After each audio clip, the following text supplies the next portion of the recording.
fucking right, jet flying, son of a gun, and I'm having a hard time holding these alligators. You're talking to the Rolex wearing, diamond ring wearing, kiss stealing, willing dealing, limo jet flying. We Rick flaring on us, flaring on us. We Rick flaring on us. You talking to the Rolex wearing, diamond ring wearing, kiss stealing, willing dealing, limo jet flying. We Rick flaring on us, flaring on us. We Rick flaring on us, flaring on us. It's apparent these girls staring. I'm Rick flaring, gold across my chest. I'm fresh to death, I'm Paul Bearing, not at all scary. One eye open like Betty Wops and find to these circles that's going in like a carry shot. Woo! I'm going in like a Mary Pop off that Mary Crop at the top flow at the Marriott. So questioning me is like questioning you. See, we the best dressed, so come and get blessed with the crew. Not one but two, different ways to slaughter your crew. Committed tat across the chest, I guess she blessed with the truth. People want to see them checks, representation of proof. Living through my elders trying to resonate to the youth. But ain't nothing to get my flash on. Longevity is heavily embedded in my melanin. Layman terms, I last long. My grind repetitive, I'm smoother than real silk. Lyrical cash cow who can't cry over spilled milk. We in here. You're talking to the Rolex wearing, diamond ring wearing, kiss stealing, willing dealing, limo jet flying. We Rick flaring on us, flaring on us. We Rick flaring on us, flaring on us. You talking to the Rolex wearing, diamond ring wearing, kiss stealing, willing dealing, limo jet flying. We Rick flaring on us, flaring on us. We Rick flaring on us, flaring on us. This ain't no normal situation, this preparation with greatness. Industry full of fakeness, it's really up for the taking. See, life is what happened to you, more so how you take it. Don't get stripped of your knowledge and mentally leave you naked.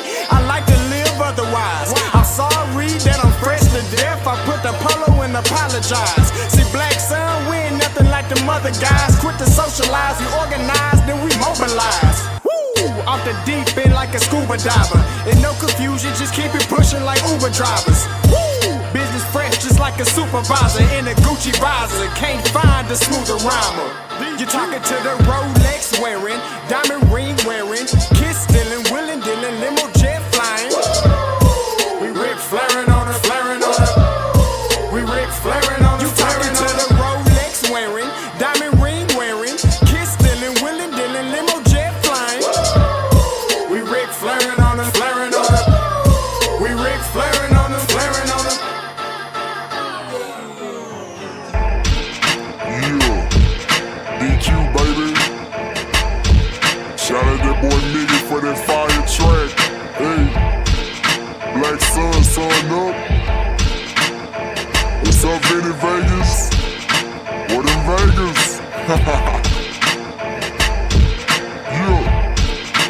Shout out Pharaoh's Kids, D-Face. Yeah. Bubba C. Yeah. Rick flaring on him. Rick flaring on him. Rick flaring on him. Rick flaring, sun up, baby. Hey, yo, Scotty, I'm back. Season 2, we here. Next level, bigger and better. Let's go. See me letting go. I'ma lose control. I'm not afraid to fall. Watch me drink it in and feel it all. 8 p.m. Monday night, so you know it's time to tune in to the Afterglow show. Shout out to Kofi and the fam, you rattlers, the football historian. The audience is pouring in at this time like Jackson State playing Grambling. Both hosts like quarterbacks, but ain't scrambling. The Alcorn state of mind that I'm in got me blending in, but standing out like tiger skin. Shout out to TSU and all the recruits, turning down big schools for HBCUs. They changed up the scheme, so we changing the scenes. Money for our likeness is nice, but this means we gotta give it all that we got in this game. Black college grad myself, I went to pain. Pick, run, hit, or throw, that's your option. Discussing the coaches' wins and the losses on the Afterglow. See me letting go. Scotty, you went crazy. I'ma lose control. Every Monday night at 8, super crazy. Featuring Kofi and your boy Scotty. You know what time it is? Go, Let's, go, you heard me. Let's, go, season 2. go. Enjoy.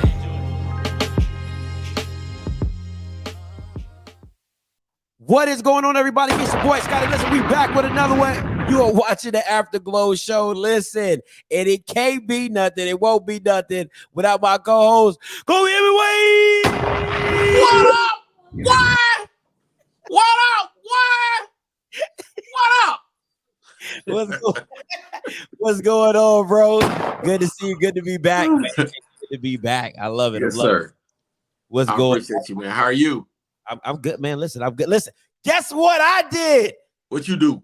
I mounted that. Go ahead on with your bad self. Sorry, when I tell you, I'm not. Boy, it's changing colors too, boy. Listen, handy man is not in my description. Listen, right? I'm doing the drilling and everything like that, Cole. Listen, keys like, and I'm messing it up bad. I'm talking about like the anchors ain't anchoring. Like we put the TV in, it started wobbling. She's like, "You want me to call somebody?"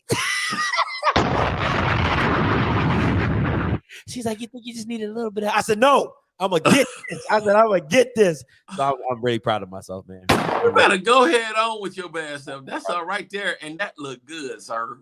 Yeah, you know, we tried, man. It was a Bonnie and Clyde effort. My girl was in here holding the TV and all type of stuff, man. But Was she on the ladder? Nah. It ain't that tall. You know what I'm saying? She, she just gotta hold on a little bit. You know what I'm saying? Nothing too crazy, but nah, Okay. I needed her all the way for real. I love it. Hey, man, but yeah, let's get into today's show, man. We got a lot of stuff packed. Let me get to a couple announcements. Listen, top 25 HBCU players. I'll be dropping it Wednesday. All right, this is a members live stream only. If you want to watch it for free, you got to go to HBCU League Pass. You got to download the app and watch the 25 through 20, okay? Players for my top 25 HBCU players. If you want to watch it for free, download the app, HBCU League Pass. Go do that right now, all right? But dropping them 25 through 20, Wednesday 7. If you're a member, it will be on YouTube. You can watch it on YouTube. If you're not a member of the channel, all right, that is not a subscriber. That is completely different than a subscriber, okay? Subscriber is free. Membership comes with fee, all right? It's two different things, all right? So we make sure you got that. And like I said, make sure you go download the HBCU app as well. All right, let me get this going. All right. Hey, listen, shout out to Swag and the Fool, man. I absolutely love this. I see these all the time in the NBA. I've never seen it for HBCU. All right, they had an HBCU pick'em, $10. Build your swag offense. Listen, Swag and the Fool, make a defensive one. We're going to talk about a little defensive one, but make a defensive one so we can officially do it. But Kofi, it's on you. $10, build your team. All right, so I'm gonna start off with Andrew Buddy. Oh. Now I don't know what they talking about with these running backs and stuff. But of the people that they posted, I would go with Johnson. Wide receiver. Ibrahim is nice. And so is Zay. All right, so you said so 2, 3, that's 5 plus Ibrahim, that's 7. You got $3 left. Everett. All right, that's 10. You ain't got no O lineman. That sucks. All right. Yeah, fuck.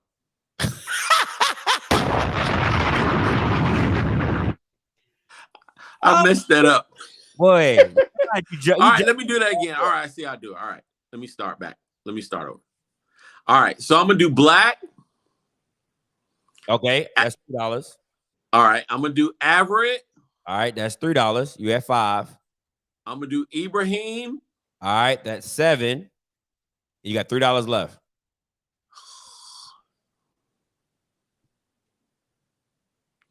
Duffy and Body. All right, cool. That makes sense. All right, so All right, I got you on that one. Okay, cool. You know me. Listen, Andrew Buddy. It ain't no question.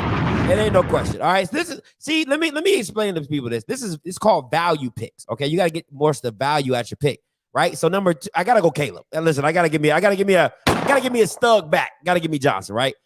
I gotta go with Hunter on this one. And the reason you go with Hunter is because he gives you more value for your buck. right? So you gotta get if you give me $1 and give me Hunter, I gotta go value. So I'm gonna get the value. So I'm at what 5.6. Ooh, I'm at 6. I'm not getting gray. That ain't even. Listen, even with the $1, I can listen. You know what? I'm gonna go everything gray, and the reason I'm gonna go gray is because I'm gonna just put him on the side. I'm gonna put him on the left side, and just tell Andrew to run to the right. You know what I'm saying?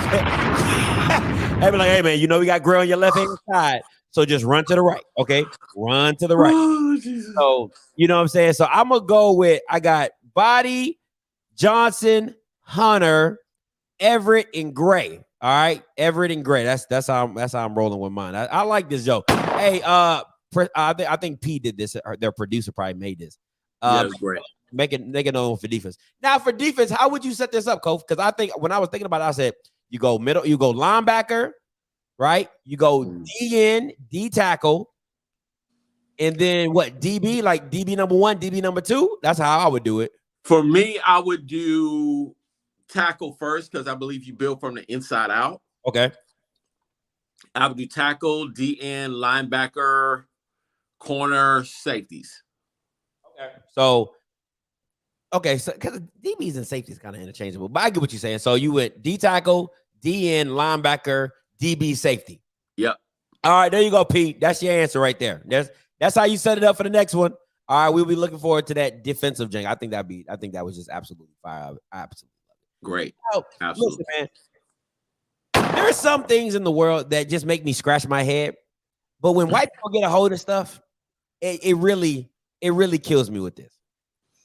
Top 50 head coaches. Now, this is an FBS list, right? This is an FBS list. That's crazy. When I'm reading this list, all I was thinking was this. Literally, this is all I'm thinking. What? What is this? I'm like, what is this? I agree. What in the mayo is the okay? First of all, okay, what's the standard? Because I feel like Mel Tucker got it because he's black. I mean, if we're being honest, I literally think he got it because he's black. Because at the end of the day, if I'm being honest, I like Lane Kiffin. I think Lane Kiffin is a smooth white boy. Listen, He's got that swag now. Hey, listen, Kiffin be swaggy, and when he came to SEC Media Day, he ain't had no tie. He was the only person in there with no tie. You know what I'm saying? Just doing his thing. But I know a lot of people, because when I first retweeted this, I was like, dang, no Dion. But then I started looking at the list. I'm like, oh, this is all FBS. So then I throw it back to you. Your top 5 swaggiest coaches, my dude. Okay. So for me, I'm going Dion 1. Yeah, you have to explain this. Okay. Dion's got like him or love him, like him or hate him. Dion got swag. He's got personality. He's got confidence. It exudes when he comes in the room. His dress, he's got 1,000,001 from the warm-ups to his suits. He's going to have it. Even back in the day when he had the drips, his drip was nice with the curly, with the Jerry curl stuff. It had always had shine to it. That ain't coaching, though. He ain't that's not coaching. That's two different things. But go ahead. I'll let you. It's your list. Okay. It's your list. But swag, in terms of coaches, I still would go Dion because Dion has the communication skills to be able to, I want to say, communicate with his players. They're normally pretty motivated. I would say Coach Simmons is definitely close to. Coach Simmons has quiet confidence. And the players, the culture around that team is just absolutely phenomenal. Terry Sims got plenty of swag. I'm going to go with Dooley 4th and Hugh Jackson 5th. Bro, the fact that you got Dooley at number 4 lets me know that you have no sense of style. None whatsoever. I just don't like Dooley's style like that. Oh, then say that. I don't like. I like Dooley's style, and I think he's got it. He's in the top 5. I didn't list him 10th. Let me. But I don't think he dresses. I don't think that he dresses better than Coach Simmons. I think in terms of dress. Are you serious? Coach Simmons got the clean swag with pull up a picture of Coach Simmons in his suit and you pull up Dooley. No. Okay, I'm gonna do it. I'm gonna go with my list and I'm gonna get it. I'm gonna pull up the suits and you tell me. First of all, you probably catch Willie Simmons in more sweats and a hoodie than you will ever. Listen, Dooley got more suits than he got. Let me get my darn pick. Playing with me. Let me go to my list. Right, number one is Dapper Dan himself, Eric Dooley, because. Do you understand how hard it is to come dressed with a suit every single day? That is not easy, not to wear the same thing twice. You got to give my man Dooley more respect, okay? Number two is Coach Prime, and this is why Coach Prime, and everybody, how's Coach Prime number two?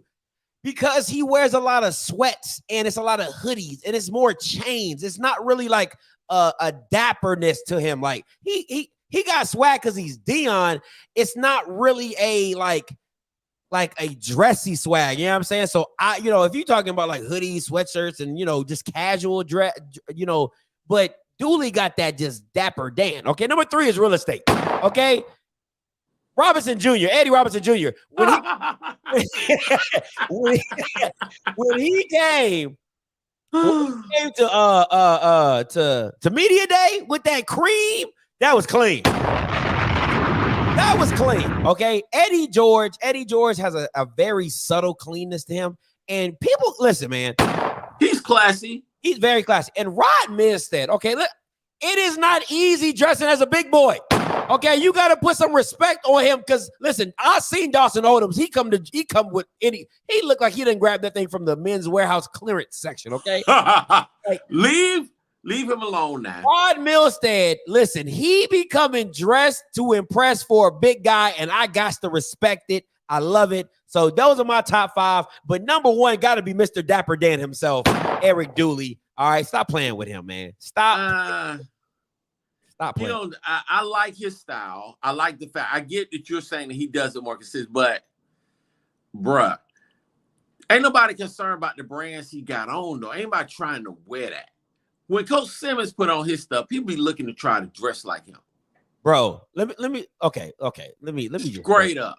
Let me just show you the difference of what you're talking about, what I'm talking about. Yeah, you need to pull that up because I'm not convinced.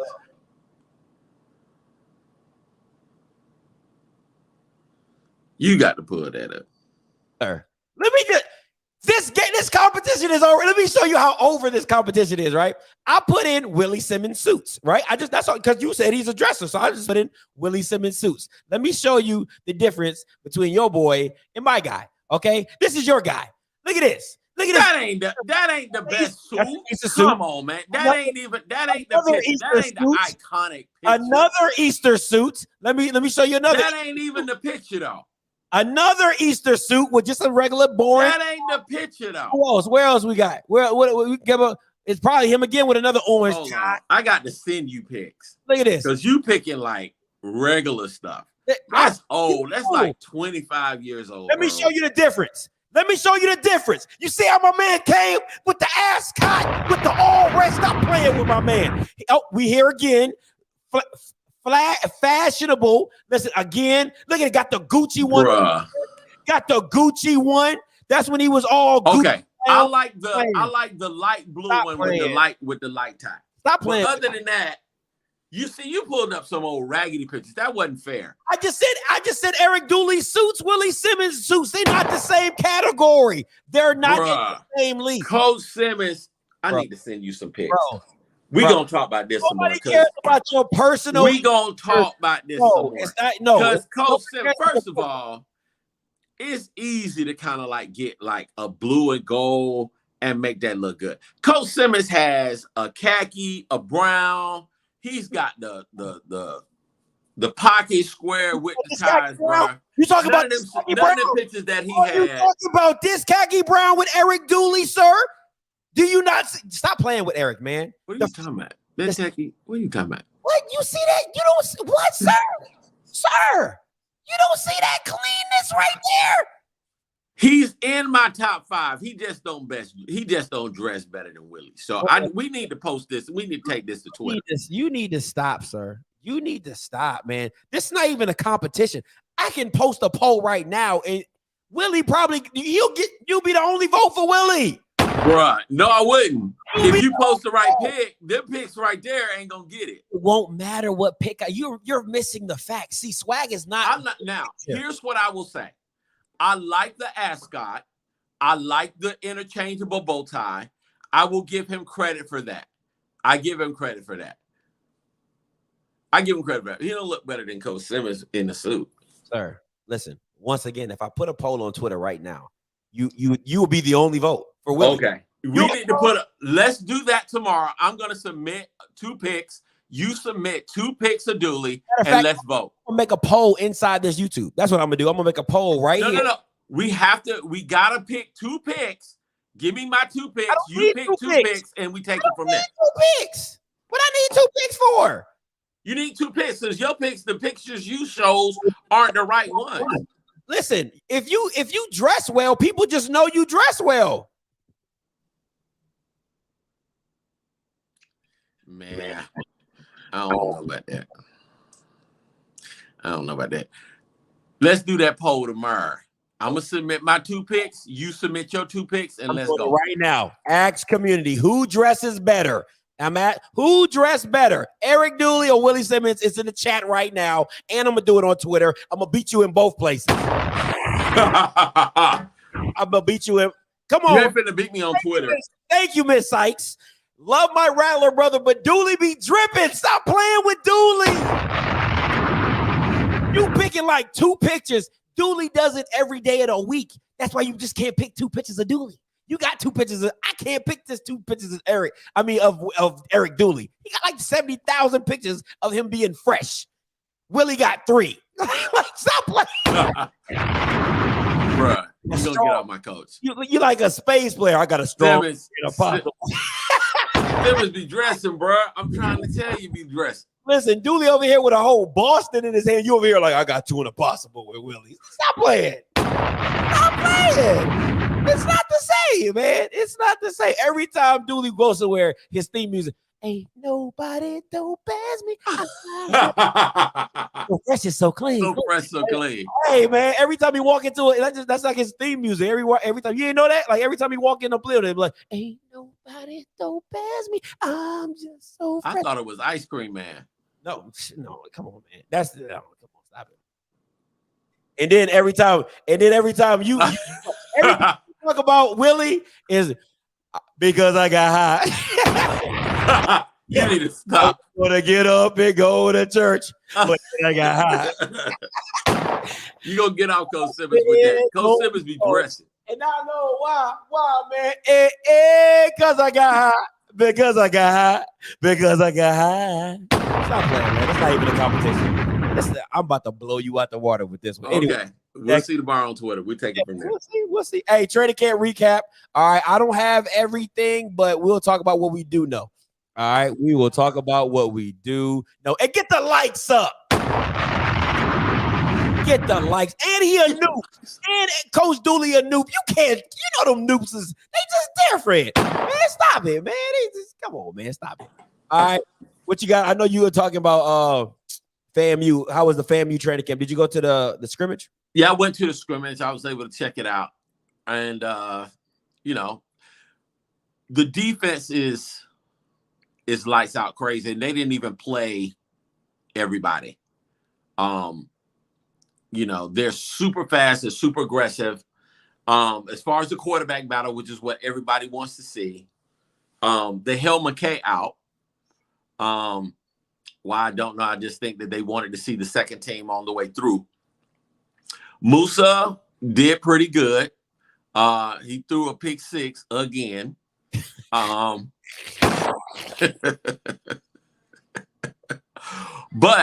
I will say the younger guys, Ja'Cory Jordan and Trey Fisher, Jimbo Fisher's son, actually showed tremendous progress, and I was impressed with them both. Okay. I was impressed with them both. Special teams is solid. The kicker is automatic pretty much. And FAMU's gonna be legitimately good. And that defense is an FBS defense. And I think they have an opportunity to be better than they were last year. And it's not only just the first team, but they're at least too deep at just about all of their positions with no drop off. That's nice. I can't, that's dope. I saw a little bit of the Grambling scrimmage. I think they are going to be a defensive led team. I think it's Quaterius Hawkins. I think that's his name. Quaterius Hawkins. He's going to be the starting quarterback. Listen, anybody outside of Julian Calvez and Quaterius Hawkins, they need to transfer. They need to switch positions, or they need to play field hockey. I don't know, but quarterback is not their position. I mean, they couldn't hit a barn. They couldn't hit water if they fell out of a boat. It was, I'm telling you, it was that bad at the quarterback position. And Holloway, the kid from UCLA, boy, man, discount bid. Stop playing, man. Like listen, that dude, I've seen a lot of stuff in my time, right? I've seen a lot of stuff in my time. This kid literally had 3 straight plays, 3 straight sacks. Like, and it wasn't a situation to where like you're like, dang, man, like he don't got no blocking. It's just he don't know how to step up in the pocket.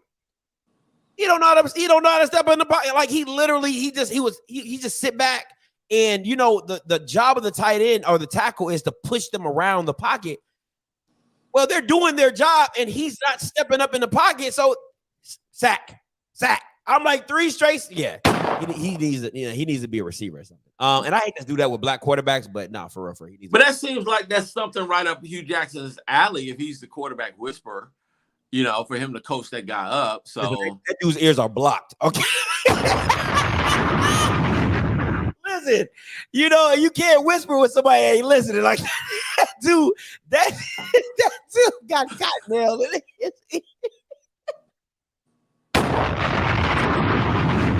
Oh, man.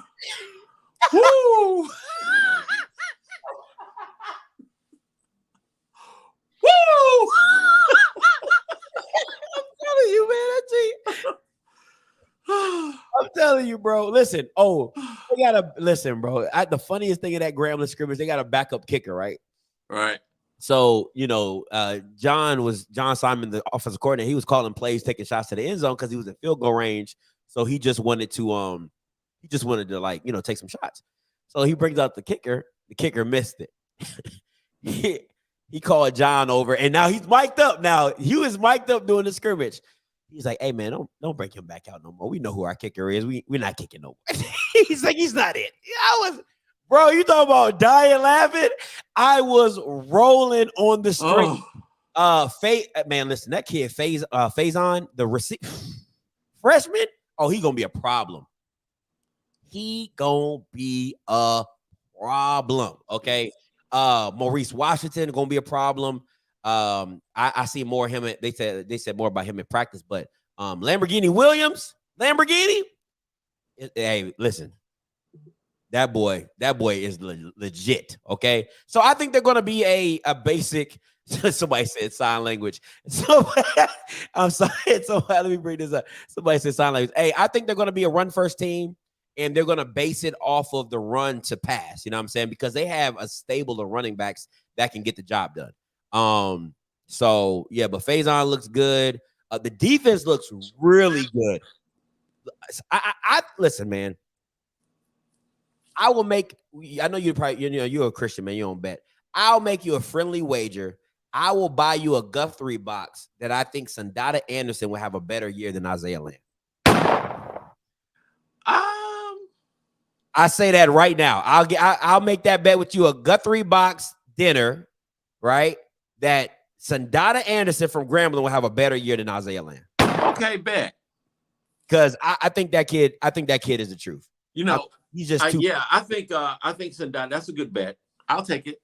Though. Okay, too easy. I'll take it. Yeah, I definitely think Sandata. But I want to say, FAMU's defense is loaded. And if they swing that thing over to Isaiah Lamb to double team him, if they feel like they need to, it's going to be a mistake. It's going to be a big mistake. And if his numbers aren't up, I'm actually pretty cool with that. But Isaiah's still going to have a really good year. I saw the Alabama A&M scrimmage. Not bad. What do you see different about them this year than what you saw last year? Other than listen, both of their quarterbacks are mobile. The plays that they're able to do is just a lot. I mean, it's just night and day from what they will be able to do with Akil Glass. Just like, moving the pocket and, quarterbacks, RPOs and stuff like that. But if I'm picking right now, and I call a spade a spade. If I'm picking right now, you got to go with Chrissy Casey. At the quarterback position, you got to go with Chrissy Casey. That defense is that D tackle position, I think, might be top 5. That's how confident I am in what A&M has done to revamp their defense. I think their D tackle position is probably going to be top 3 or top 5 in the SWAC this year. I like the linebackers. I like the receivers. I really like Terrell Gardner. I like him a lot. Juice looks good, but I think the only thing for me is the DN position for A&M.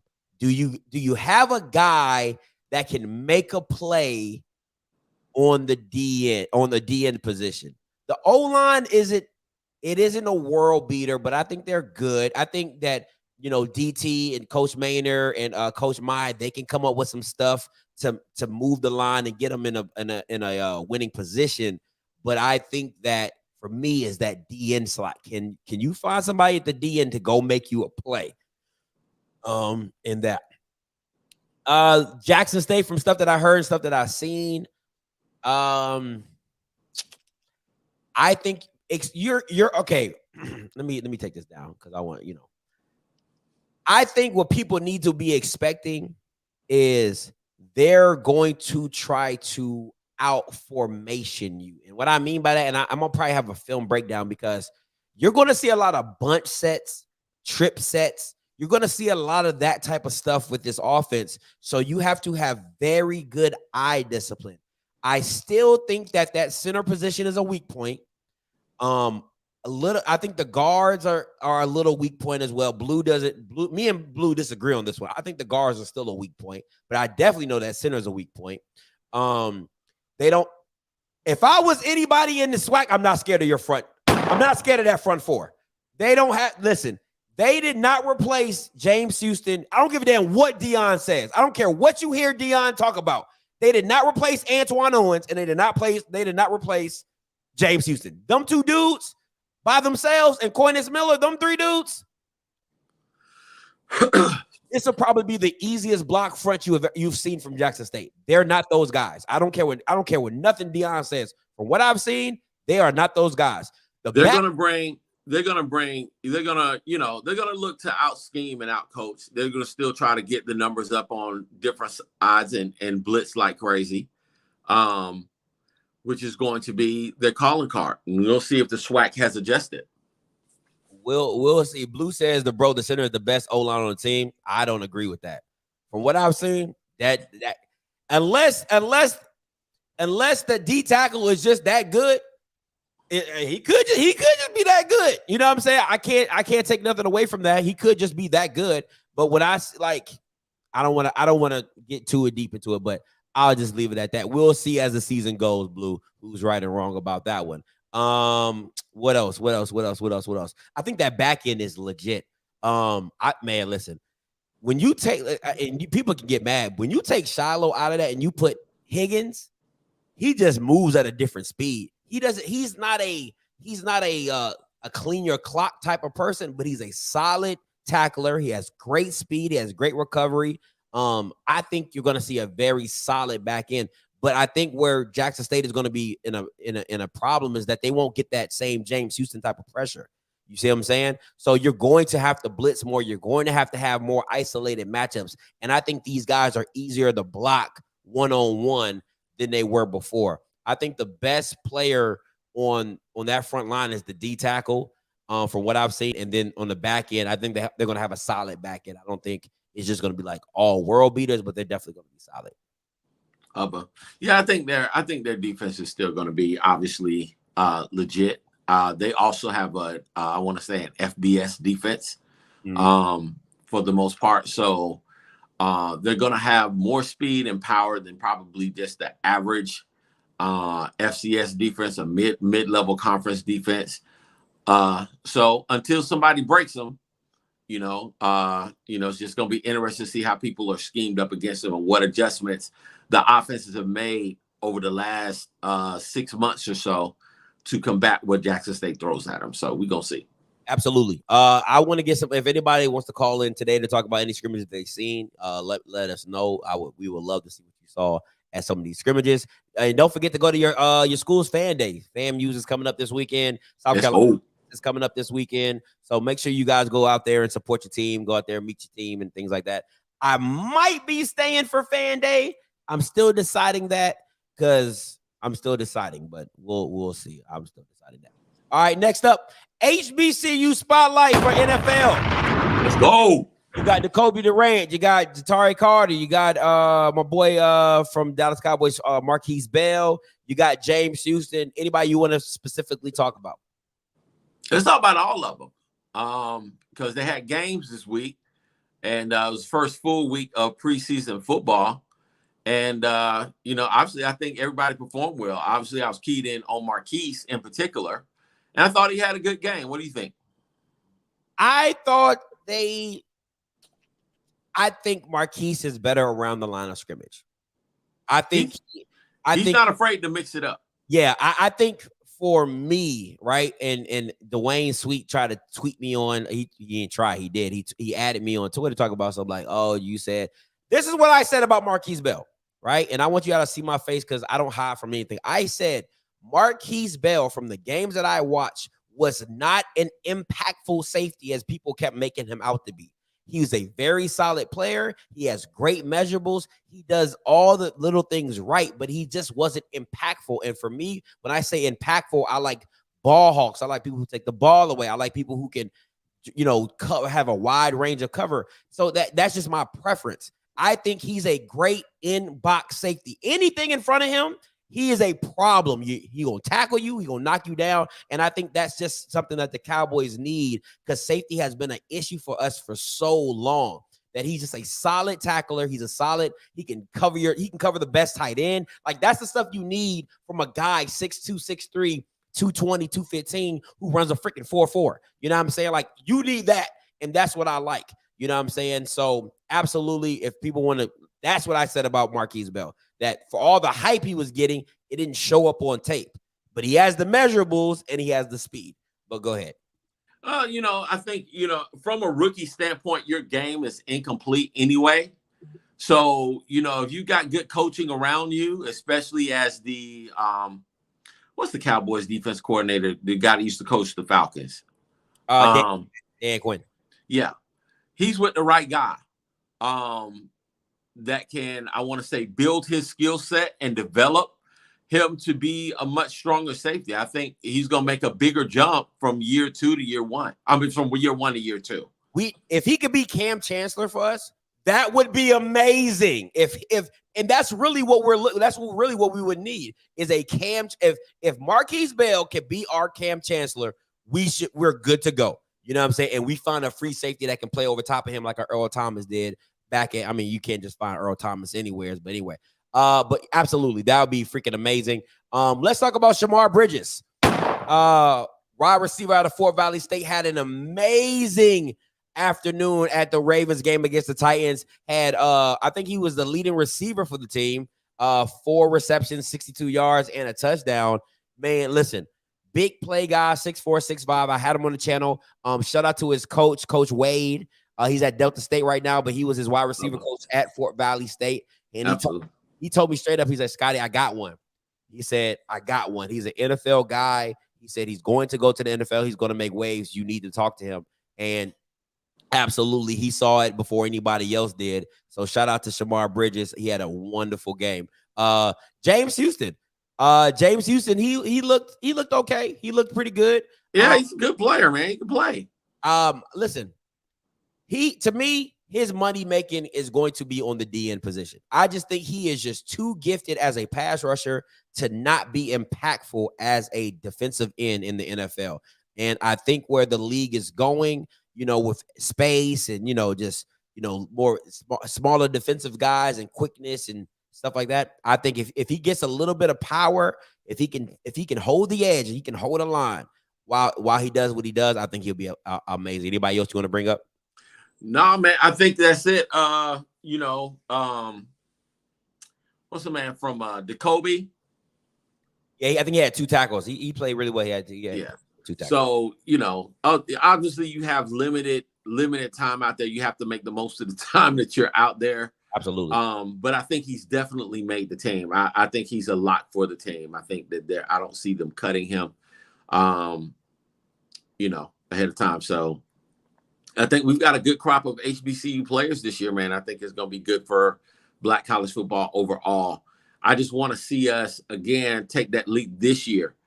And it's, Jatire, what did he say? Jatire Carter? Yeah, Jatire Carter. I didn't watch. Listen, guys. I watch when it comes to preseason, I watch my team. I wanted to see what Shamar was going to do. I knew Jacoby's good to go. It didn't really matter what he did. I wanted to see what James Houston did. I'm not a big O-line guy, you know what I'm saying? So apologies, Atari. I didn't get to watch it. They said Dalen Baldwin did good. He played for the Browns. I didn't get to see that one as well. So shout out to these guys. I'll make sure this week, to lock everybody in. Hopefully they stay. I know a first round of cuts is this week. So hopefully they make it around that cut. But I'll definitely do better on the next go around and make sure I watch it. Because listen, I still got a girl I got to take care of, and she needs time. Okay, so I just can't be sitting in front of television, just be like, "Hey, babe, I gotta watch this." You know what I'm saying? So just letting y'all know, man. Just letting y'all know, it's not because I don't want to. I still got to live a life. All right, I understand. Still got to live a life. All right, next up. I want to talk about the HBCU progression, right? So, Kofi, did you get the chance to listen to the Spaces hosted by Uncle Luke and D and Coach Chris Clark? Just a little bit, but I wasn't able to listen to the majority. I just heard bits and pieces about it, but yeah. Okay, so this is my thing, right? It's nothing. First of all, listening to it ain't nothing I hadn't said before. Let me just be clear. And call lines is going to be open after this, guys. Call lines will be open after this. 518-263-8124. 518-263-8124. All right, we'll be open after this question. So they're just talking about progression, being progressive and how things. And this is the thing for me, right? I think this is the thing for me that we all have to understand is that what does progression look like for everybody? Because for Hugh, for Willie, for Dion, it could look one way, and for traditionalists, it can look another way.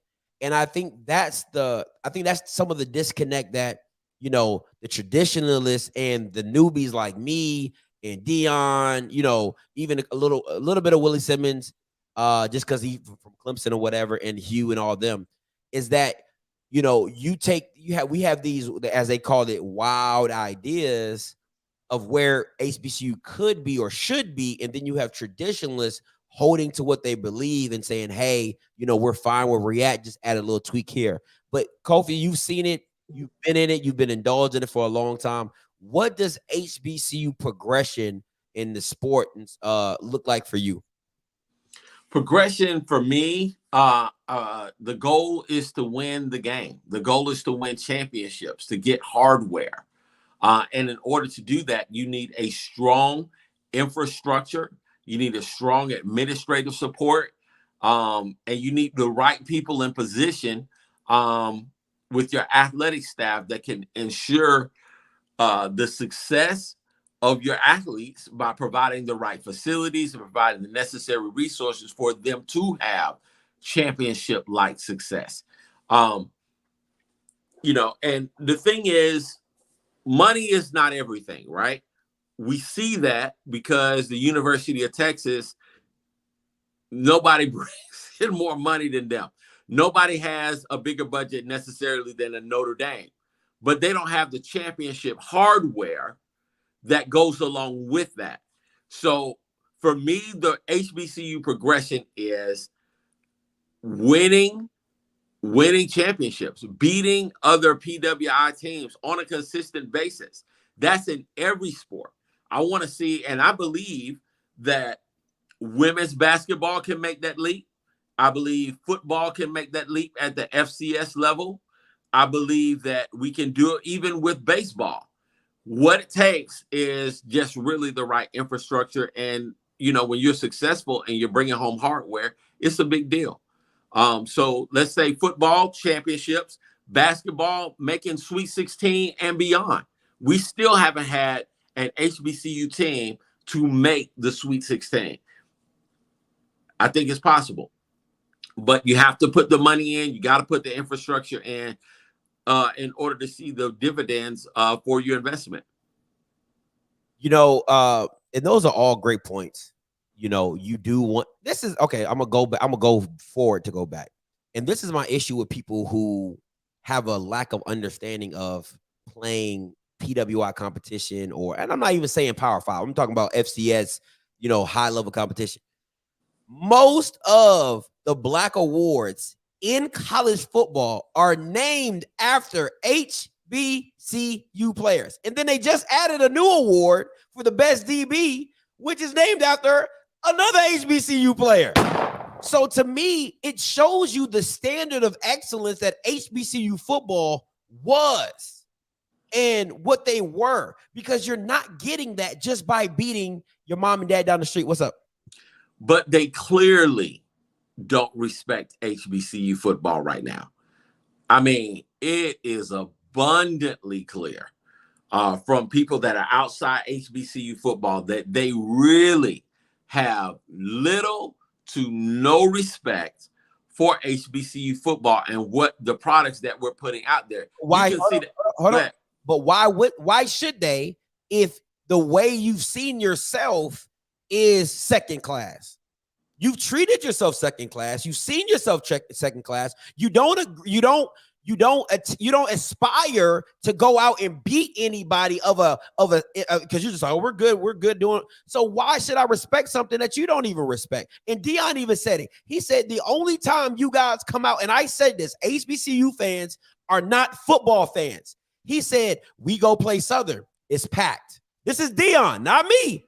Because I don't want nobody to say, oh, Scotty. No, Dion said this on the Twitter Spaces. Go back and listen. He said, we go play Southern. It's packed out. We go play Alcorn. It's packed out. We go play Bethune. Where you at? We go play PV. Where you at?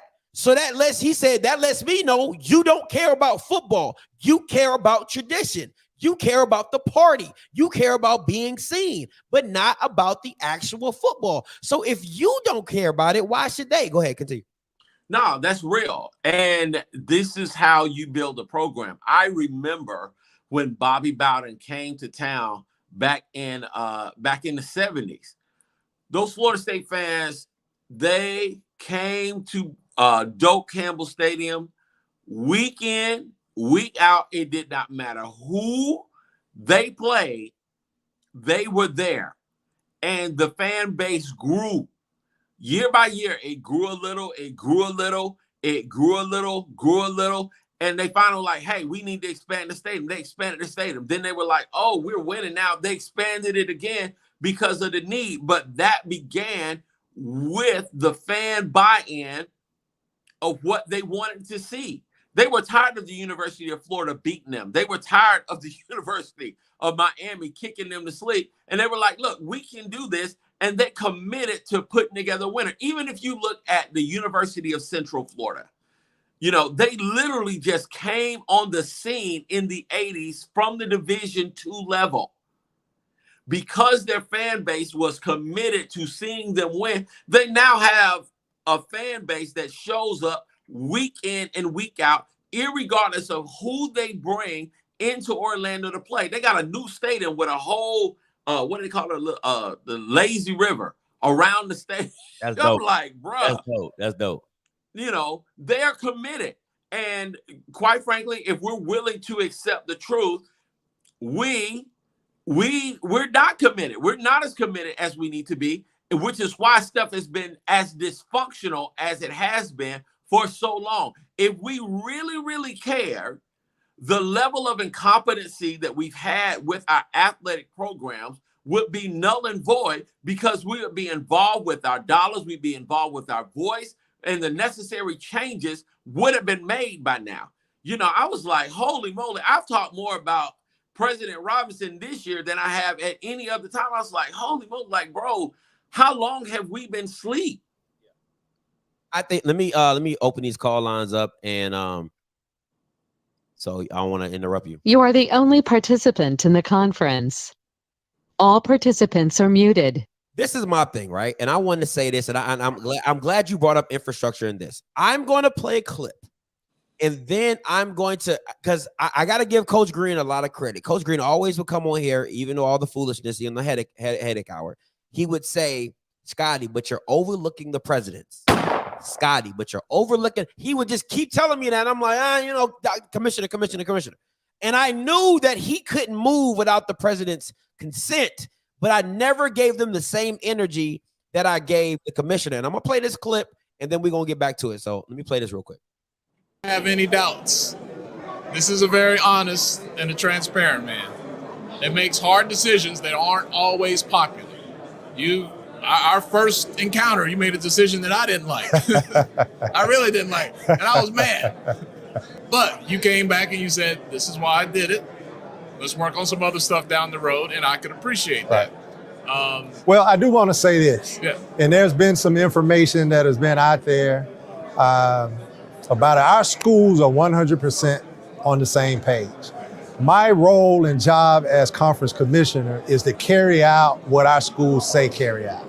There's nothing that I do in a vacuum. There's nothing that I do without the 100% vote of the Council of Presidents, whether it's media deals, whether it's corporate sponsorship deals. I'm not out here operating willy-nilly. Our presidents tell me what to do, and my job is to enforce the SWAC Constitution and bylaws and to grow and enhance. So everything that we do collectively. And there has not been one point in our historical journey that our schools have been on the same page as strong as they are on the same page now. Okay, let me say something real quick. And this is my issue. If you're telling me that he cannot go out and do any deal willy-nilly, then I also have to turn the spotlight onto these presidents. And I don't give a damn who you're talking about. I don't care what school you said, well, our president is good. No, because it's a consensus.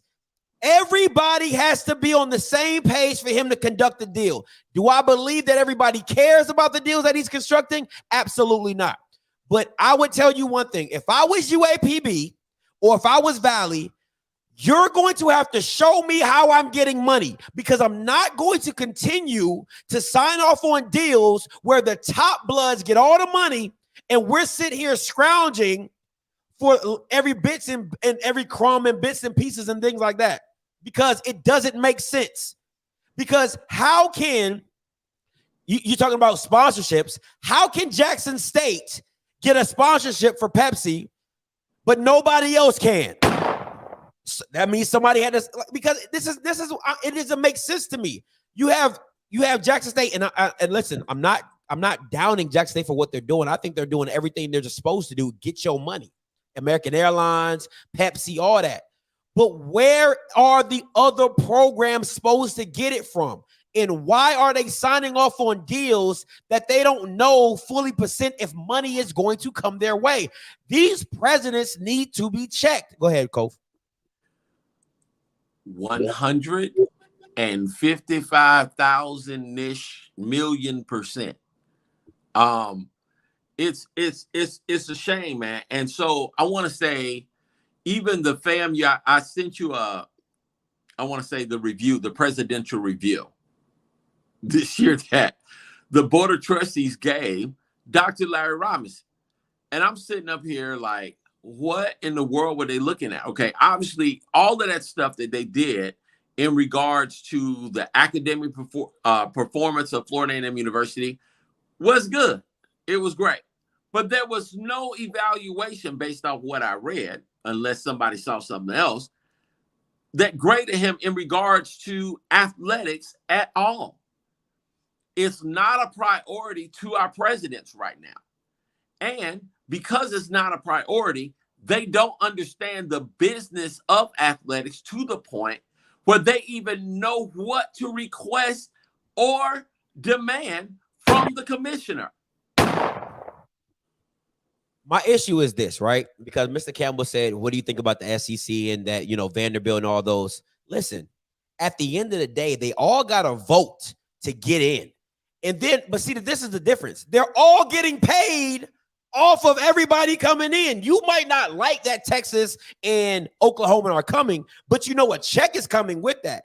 So I don't think if more logical decisions were made and we all listen, I don't want to hear the underfunded conversation. I understand Bama's are underfunded. I get that. And Mr. Campbell, I know if you give me my $1 billion, I wouldn't be in a billion situations. I get all of that. If you give me my millions, I wouldn't have to deal with millions of issues. I get all that. My thing is this: as you learn over time that presidents have to do better by understanding the business aspect of media. It should not come down to you saying, oh, commissioner, whatever you say, commissioner, whatever you do, commissioner. It is not an individual thing. Should it be for presidents? Because a lot of schools will be like, well, my president is good. If your president is part of the agenda of signing off on bad media deals, you're part of the problem. Your school is part of the problem. And if that's the case, that's why USC and UCLA dipped. They like, yo, we're not going to sit here and be amongst this foolishness that you think because we got some loyalty. There's no loyalty in business.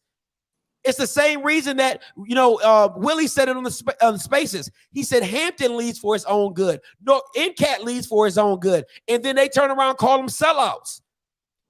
It's about your school. And if I was Valley, if I was UAPB, I'm telling you, I would move a lot. Listen, I would be that Bama on like a jury where it's a hung jury. Unless you convince me, I ain't voting for it. Because it got to make sense. And Bama's out here doing a $3 million deficit in debt, and they're not getting no money. Make it make sense. Make it make sense, man. If I'm UAPB, if I'm Valley, I'm looking to get out because all that loyalty and being cool and, oh, we black, we need to stick together. Stick together on these media deals. Show me where I'm getting my money. Talk.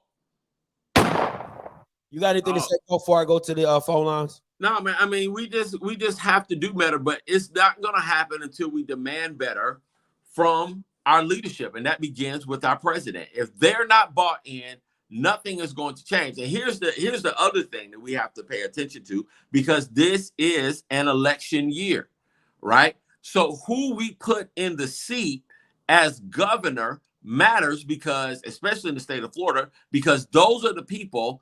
He's the person that's going to pick who's going to be on our board of trustees. He's the one that picks the board of governors that governs the board of trustees, So when it comes down to it, all of that stuff really does matter, and who we put in the seat matters. We got to step up. And lastly, let me say this. And somebody said separation. Somebody said this? Separation visions will lead to destruction. See MEAC.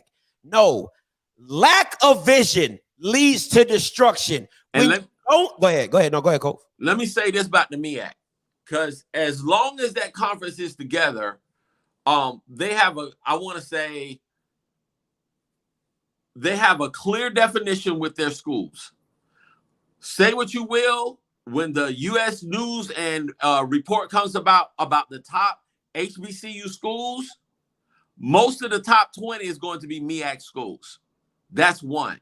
And they're making a clear commitment to that aspect. Not to mention, they've beaten the SWAC just about every year in both the Celebration Bowl and the what's the other thing? Oh, the pregame or the preseason bowl the kickoff classic that they do in Atlanta, the SWAC MEAC Challenge. The MEAC is still winning those games. So the MEAC is not as defunct as people would like to see, or they probably wish. And until one of those schools makes a move, it is what it is. Morgan State is coming for all of the smoke. Give it 2 years, and Morgan State is going to be in it to win it for real. And they're not shooting for just the darn Celebration Bowl. So I'm gonna say this. All the callers, I promise I'm gonna get to you. All right, I'm gonna say this, and I'm gonna get to the callers. My issue is this. Once again, I said the lack of vision is why the MEAC split. Is like, if you don't, if I'm telling you, if I'm a customer and I come to your restaurant, everybody, if I'm a customer, I come to your restaurant, I'm saying, hey, you know, your customer service is bad. Your customer service is bad. Your customer service is bad. I keep telling you what the issue is, and you do not address it. So then when I leave your, I'm like, I don't come back. You like, oh, you don't support black-owned business. No, I kept telling you what your issue was. You just didn't want to fix it. And that was a MEX issue over the surmise of it. Like, yo, these Hampton and North Carolina teams just didn't leave. They was like, yo, we could do bad all by ourselves. We can do bad with PWIs. You see what I'm saying? So listen, man, at the end of the day, I think presidents also need to be held just as accountable for what the commissioner is doing, just like I hold the commissioner accountable. Because you cannot, I don't listen, man. I'm gonna say that. I'm so sorry. I'm gonna say this. The mindset of HBCU fans sicken me. I really do believe that, because you're the Bamas that'll do this. Somebody with a big mind would walk in and say, you know what? I want to get $10 million for all these SWAC schools. And an HBCU alumni will come in the back and say, oh, you can't do that. Let's just try to get 2. Like, bro, how are you undercutting me? I'm trying to get you more money and you undercutting me. That is an HBCU mindset, and it's so sickening. Like, people hit me up like, Scotty, you really think that we can get 10 million per school? Why can't you? It starts with making sure that the right people are in position. When the right people are in position, the wrong stuff stops happening. You know, so we've got to make sure. And again, this is why our presidents are accountable, because they are the ones that hire the freaking ADs. And if we don't get on their case, if we don't hold the presidents accountable, if we don't communicate what we want from our athletics program, then shame on us. By now, the things that we want, the buying power that is in the African American community is high. We show that every year by the stuff that we buy, by the brand names that we buy. The money is there, but good leadership focuses that money. At the end of the day, anything below 350 million annually is a steal. Okay, I'm done. I'm gonna get off my soapbox. 4620 coming to you. No. My boy from Germany. I'm coming to you. Germany. Hey, what's good, bro? You live. What's up, man? You had to cut me off? You had to cut the other call off? Well, I was about to, but I saw your number. I was like, oh, let me go to my boy from Germany.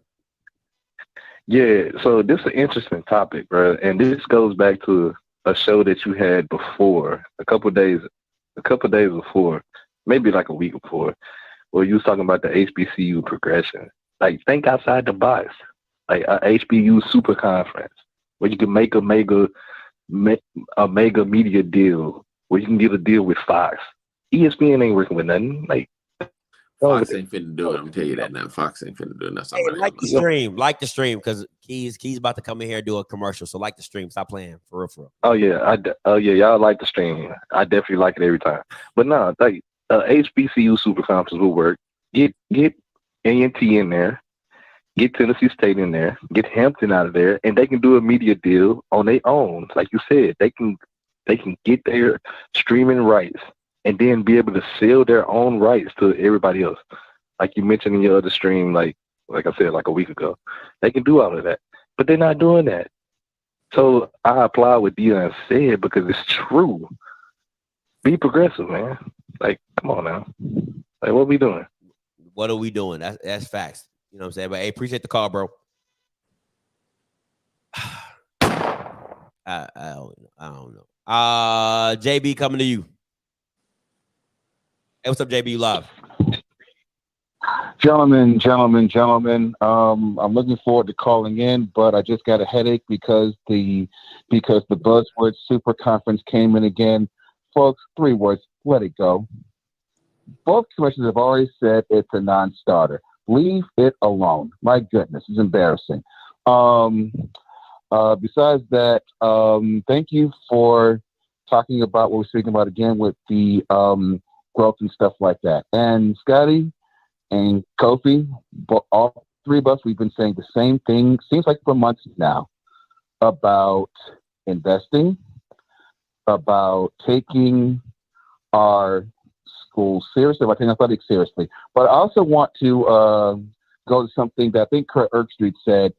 I think when University of Miami was having issues at the beginning of last season, the one thing he mentioned at the beginning is that for all our Canes fans in this chat, y'all know what I'm talking about. The first thing he talked about was the president of the university not getting into athletics. He talked about the fact that when the president of the school is not invested or doesn't care about athletics, the athletic programs suffer. In principle, it's the same thing is happening right here. Now, the reason, Scotty, why the top dogs keep getting everything and the bottom schools don't get much is because a lot of our fans, well, our fans, presidents, etc., still operate in the mindset that says, well, as long as for HBCUs, I'm good. They still think, they still look at all of us as just one. They look at all of us as just, hey, you know, Jackson State's good. It looks good for all HBCUs. Gramblin's good. It's good for all HBCUs. When we all know that is far from the truth. And I think that a lot of people are afraid to ask for what we can do because, and the thing is, we do not know about athletics. We don't know. And a lot of people are afraid to ask because they don't want to be exposed for being incompetent or exposed for not knowing something. And folks, it's okay if you don't know something, so that's why you ask. That's why you get better. But we have this thing about not wanting to show our dirty laundry. Well, for those people who've been in the house and whatnot, dirty laundry is going to stink eventually. And it's going to smell really, really bad. Eventually, you have to wash those dirty clothes. Or a lot of people will just say, hey, you know what? I'm just going to ignore the funk and hope it goes away. Hope no one else notices it. But people want to notice it. You eventually got to wash those clothes. And guess what? The harder you wait to wash it, the harder it is to get those stains out. This is where a lot of us are right now when it comes to our athletics. We just keep waiting and waiting and waiting. Think something's going to happen by osmosis. And then when it's time to finally get stuff right, it's too late. And we're further behind than we are already now. First of all, we're already 10 years behind. Now it's going to get to 20 years behind, 30 years behind. And then it's like, wait a minute, what's happening? Well, you waited too long because you didn't want people talking about you. We can't continue to wait and see what's going on with that. Yeah, go ahead. I'm sorry. No, I was like, you got to land this plane. My bad, sir. I guess the point is that we got to wake up and start to care about athletics, and we can't expect people to do it for us. Right. Hey, appreciate it, JB. Hey, listen, I think it's not just athletics, right? Like, yes, you want to understand hiring right coaches, putting people in the right positions, but at the end of the day, you can't negotiate an ESPN deal that pays you like $2 million a year when you got 12 schools. That's like me trying to work. That's like me trying to work for $10 an hour when I got 5 kids to feed. Like, what are we doing? That's my issue, is that you're not doing the necessary things to get more money or negotiate better terms or contracts or anything like that. And especially at this point in time, when there's so many platforms looking for live sports, you sign a HBCU Go deal where you're selling your content. Make that make sense to me. I don't understand it. I don't understand. Dre, coming to you. Hey, Dre, you live. Yeah, I actually was listening to the spaces. I think he said a lot of great things. The one thing that he mentioned is that he's been outside the room. You know, Willie Simmons went to Clemson. As much as the rest of his family went to a HBCU, he went to Clemson. So he knows how things are done first class. And you got some of these 80s and presidents who have never been outside their 4 walls, so they don't know how things are properly done. You know, it's almost like both of us are military. I've been to Iraq. I don't care if you did 10 years. If you've never stepped to Iraq, you can't tell me how that's a different experience. Facts. So I think that the first thing is that you have to And I'll use how we do things. You have to figure out, your president has to realize that football is the front porch, and the resources that come there have to go to football. Like when Alcorn was going to the Celebration Bowl all them times, it was getting like $1 million every time. Yep. So that's like $4 million. There's no way where did that $4 million go? You know what I'm saying? That $4 million should have went straight to football. And that would have, but once again, that goes down to your president, that goes down to your AD. Be like, well, that's that $4 million. We got to spread that to general fund. We got to put that towards nursing and psychology, and you know what I'm saying? So your president isn't really caring about the bottom line, and they'll understand, okay, sports is a business, because I believe every institution needs to make the best deal, period. Facts. For their institution. And sometimes we want to make the best deal in reason. You're not going out to get the best deal. You know, you're like, well, I like that person. I've been with that person 10 years. We've always done this for 10, 20 years. So we hope we'll take their best offer when you got another offer who you can start something new with. So I believe they just don't make the best deal, period.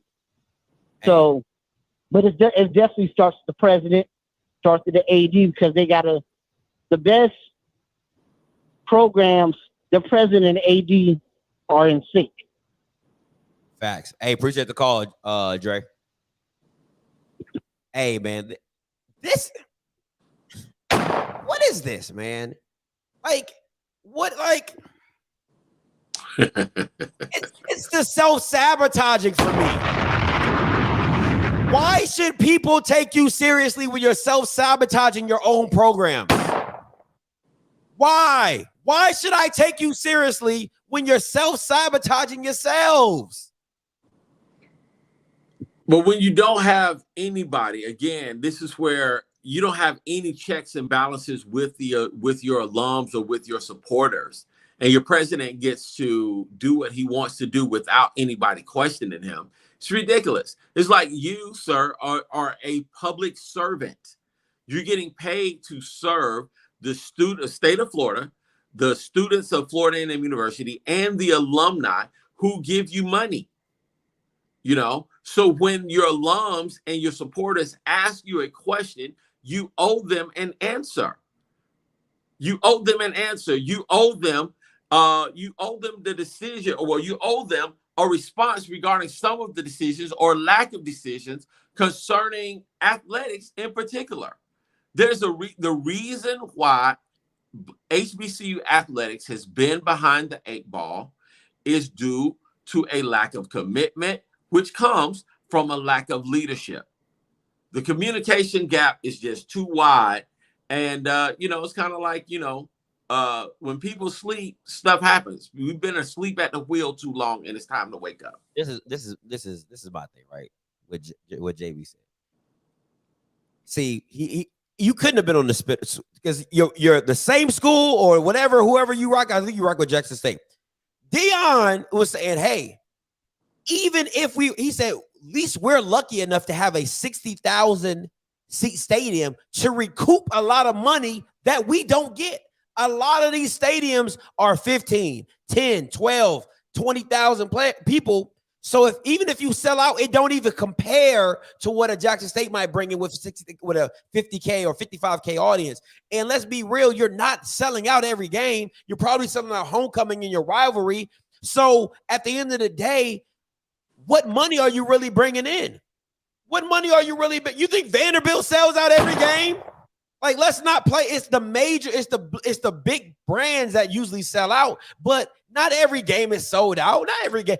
In FCS, it's probably rare to see all the games, unless you're like a North Dakota State or something like that, and they just live and breathe North Dakota State football. But at the end of the day, yes, I expect listen, man, value is in the eye of the beholder. I see a network giving HBCUs millions of dollars. You know why? Because there's millions of people buying stuff. You got to understand, you're in corporate. You don't understand. A lot of Bammers don't understand media. Media and corporate are two different things. Media, I buy something to promote something that I make money off of. So it's like YouTube, right? YouTube encourages YouTubers to make content. Why? Because more ad agencies give money to YouTube, so then they distribute accordingly. So if a network is buying you for 20 million, guess how much they're going to make off of you? If the SEC and the Big Ten can get $1 billion annually, if they can get 300 or 55 million annually, guess how much people are making off of them off of ads? Understand, ads are always going to be the money makers. Why? Because the dollar never stops moving, especially in the black community. Stop playing with me right now. You don't know the difference between media and corporate. They're two different worlds. 4620 coming to you. Hey, caller, you live. Talk to me. Well, no, it's Wake, man. What's up? What's up, Wake? So yeah, I've been listening. So here's the one thing about you talking about what's progression look like. One, a bona fide strategy in attracting or getting more money from the alumni. I don't know how much these schools are getting from their alumni, but they need a better strategy in doing that. Even the PWI, that's one of their strongest things is getting the alumni giving up. Number two, when you have marketing for a school, I worked in sports for years, still working it. And in my opinion, the number one marketing tool for a school is the sports. You grow up, you get attached to the sports, from football to whatever. You put more money in the sports to attract more eyes, to attract more students, and so on and so forth. A lot of presidents don't understand that. That's why they don't put money in it. The last point I got is the SWAC commissioner, some of the things he said, that he can't make any moves until he gets the consistent vote from all the presidents. Whereas a commissioner, you're supposed to bring in deals for them to vote on. If you don't bring anything, they can't vote on anything. If you bring in BS to the table, all they're gonna do is vote on BS. So that's on him. That's a good point. The presidents don't know anything about this sports crap. That's why they don't do that. So when he said that crap, that is total BS. Total BS. Until you get that alumni, until you understand the sports marketing realm, until you get a proper commissioner, even a third party to bring all this stuff to the table, she's gonna be the same. She's gonna be the same. Absolutely. That's all I got. Hey, appreciate it, Wake. Appreciate it so much. Yeah. All right. You got anything to say, Kofi? I'll take the next caller. Man, there ain't nothing to say about that. I mean, it's the truth. But again, if you're asleep and you're just letting what people say fly over your head without a proper response, then herein lies the issue. We need to know what the issues are, remain informed. People perish for a lack of knowledge. We need to know more so we can do more. Got to. Mr. D, coming to you. Hey, what's up, Scotty? What's good, Mr. D? Talk to me. Hey, me. what's up, Scotty? Kofi? Hey. What you all doing today? All right. Good. I want to add to the previous caller. The number one, well, let me just caveat this. I've done consulting work for Alabama A&M, Alabama State, plus worked at 2 other universities in the MEAC. And the issue is this. The band and the football teams are your marketing pieces for the schools. The problem is those entities generate revenue for the schools. It goes into what we call a general budget, but then they underfund the operational side of the entities that are trying to do the marketing for the school, and it doesn't make sense. It has to stop. You shouldn't have these schools trying to battle and find money to keep things going, and whereas you got schools who different programs, I call them programs. It could be the football team, the volleyball team, the basketball team, whatever auxiliary unit that's making money for the school. That money goes into a general pot, but then you underfund the programs. These presidents have to understand is that you should be creating some type of 50-50 split with these programs with the school, because if some of these programs or auxiliary groups are generating millions of dollars for the school, but then you put them on a shoestring budget, don't feed the kids properly, got them in bad housing. It has to stop. Yeah, absolutely. So I just want to say that it has to stop. You know, how people, we got to do better with that. Absolutely. Appreciate the call, Mr. D, as always. All right. Like, you know, and this is the thing that really kills me, right? And if we really get into it, then you get mad at people who expose you on social media. Oh, why they doing my school like that? Or why they doing this? Or why they doing... First of all, why is your school doing the kids like this? They wouldn't have anything to put on social media if you was doing your job. And the thing about Deion, and Deion said this in the Twitter spaces, he said, you want the light, but understand what comes with the light are going to be some things that you don't want to be seen. He said you want to stand in front of the light, but then when you get to, like, you got to understand there's going to be some things that you don't want to be seen that's going to come out to light. So you can't keep, I'm so sick and tired of this narrative. Oh, they shouldn't have done that to my school. Oh, they shouldn't put my school on blast. The school shouldn't have done it to the kids. That's where you're missing it. Look, it's crazy, bro. It's the same cycle, and it's a lot of us are in the same boat dealing with the same stuff. You know, if my daughter asked me the other day, right? She was like, when we pull up to McDonald's, why is it on a 108-degree day, the ice cream machine never works, and the people have an attitude all the darn time? I said, well, babe, what you need to understand is the management controls all of that. At Chick-fil-A, they don't have those problems because there's a clear vision of what they desire to happen from the top on down. Now, while that process might not be, privy to public view all the time, at the end of the day, I have never been to Chick-fil-A and had the ice cream machine broken. I have never. The fries are always hot. The people at the window are going to say, my pleasure, and you're going to leave in a good mood when you leave Chick-fil-A. When I pull up to McDonald's, there's a good chance I could be giving somebody the side eye or be ready to let somebody have it because of the level of incompetence that continues to happen all the time.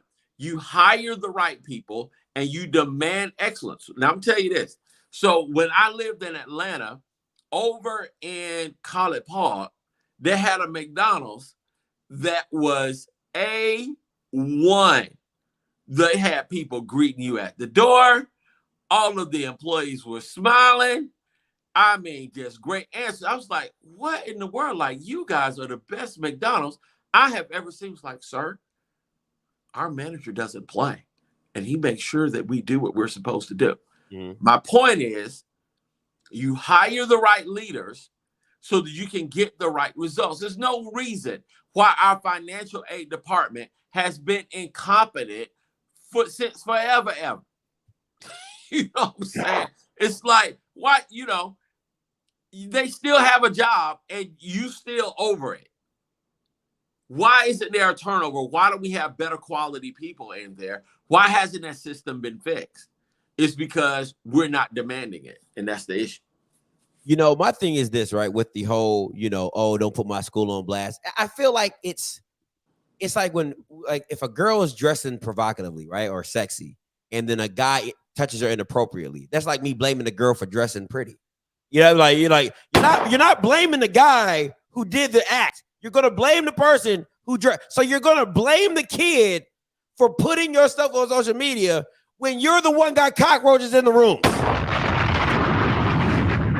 Get rid of the rats. You're the one with the mold in the dorms. Get rid of the mildew. Like, come on, man. Like, what are we talking about? 8945 coming to you. What's up, David? What's going on, man? I had to jump out off the show to do my show, but I just came back in. I was going to see about the HBCU progression. And, we was on the Twitter space, and Deion said what he said.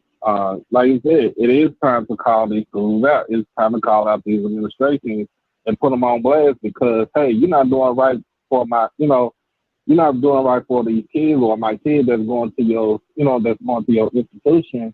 Why am I about to have a kid recruited to you or send another one of my kids to your institution? They're going to look at it like, well, you ain't doing what you're supposed to do. Why am I about to go there? That's fair. You know what I'm saying? Like, it's all fair. Like, look, just within a whole week, you talking about, okay, let's say with the water crisis with Jackson State, you know what I'm saying? That's with the state. You talking about how were they doing situations and stuff like that, or you talking about basically FAMU and they dorm situations and stuff. So, with the situation with their dorms and stuff like that, no kid wants to go through all that. You know what I'm saying? It's not right to put, even though yes they are young adults, they are still trying to find their way in the world, and to put them in a position to try to make something out of nothing. I mean, that's crazy. But it, like I said, Dion did speak when he spoke today. He did speak the truth, and like you said, stuff is about to start. Stuff is starting to come out. If you don't like it, if you don't want the stuff to come out, you need to do better. Absolutely. That's all it is. You need to do better. But good show, bro. Hey, appreciate it, man. Appreciate it. 0451 coming to you. Hey, caller, you live. Hello? Yeah, you live. What's your name? Where you calling from? Scotty, what's up, man? It's Perry. What's up? Hey, what's up, Perry? Hey, Scotty, what's up, Kofi? what's up? And I'm listening to the conversation, and I think a lot of the times we overthink what's happening at HBCUs. And I think a direct reflection of what's happening at HBCUs is a direct reflection to what's happening to the Black community. We want to hold people accountable, but every day we get up and we ride through our communities. That's the hood, the ghettos. We see the trash on the ground. We see the sidewalks need to be fixed. We see the school systems and the school districts that need to be improved. But who shows up to the parent-teacher conferences? Who shows up to the school board meetings? Who gives a damn about voting on the local level? Everybody will show up in droves to vote for Joe Biden against Donald Trump, record-breaking numbers. But why don't we get those same record-breaking numbers when it's talking about your local elections that make the direct change in your community? And I think the same thing that you want to hold accountable to your local politicians, your local school boards, because what we do in our communities, we'll complain about what the school don't have where your kids go, but we won't show up to the school district meetings. We'll complain about what our communities don't have in terms of resources, but we won't call and badger our state and local representatives in terms of improving our areas. And we wonder why the other side of town looks the way that they do, because they stay on their representatives. They stay on whoever's repping their local area. And I think that's a direct reflection to HBCUs. It is a habit that we have as a Black community that I feel in which the accountability level, it's just, if it doesn't directly affect me in that moment, facts, we typically go on and ignore it. And so it's nothing different that's happening at HBCUs, like I said, that's not happening in our community. So when we asking for people to make better deals, and the few of us that understand that when we're asking to improve the quality of life on campus, when we're asking administrators to do certain things, it's just like what Kofi said about going to McDonald's and why is the machine broken? But I also use this. It's just like going to work for a fast food restaurant. And what do they do when you get there? You go in the back and you watch an orientation video. This orientation video tells you this is how we do it. This is the McDonald's way. This is the Burger King way. When we make our burgers, this is exactly how we make them. If you do anything against that, you get fired. A lot of times at HBCUs, for the vast majority, we hire people that simply go by a book that somebody else put into place, and they hire people to strictly go by that book the same way that they do, because guess what? People come in that are qualified. Sometimes people come in that are highly qualified, but they get pushed out of the door because somebody who's above them typically don't understand what they're trying to do in terms of change, because it goes over their head. And guess what? You start to threaten their job. And when you become threatening their job, they may not have the resume to be able to go off and be a viable candidate for that same position at any other school. They may can only get a job at another HBCU, which a lot of times why you see the same people being cycled around in our athletics and in the academia world and administration. They only can survive within a small bubble, and they only put people around them that's going to help them survive, not help them grow.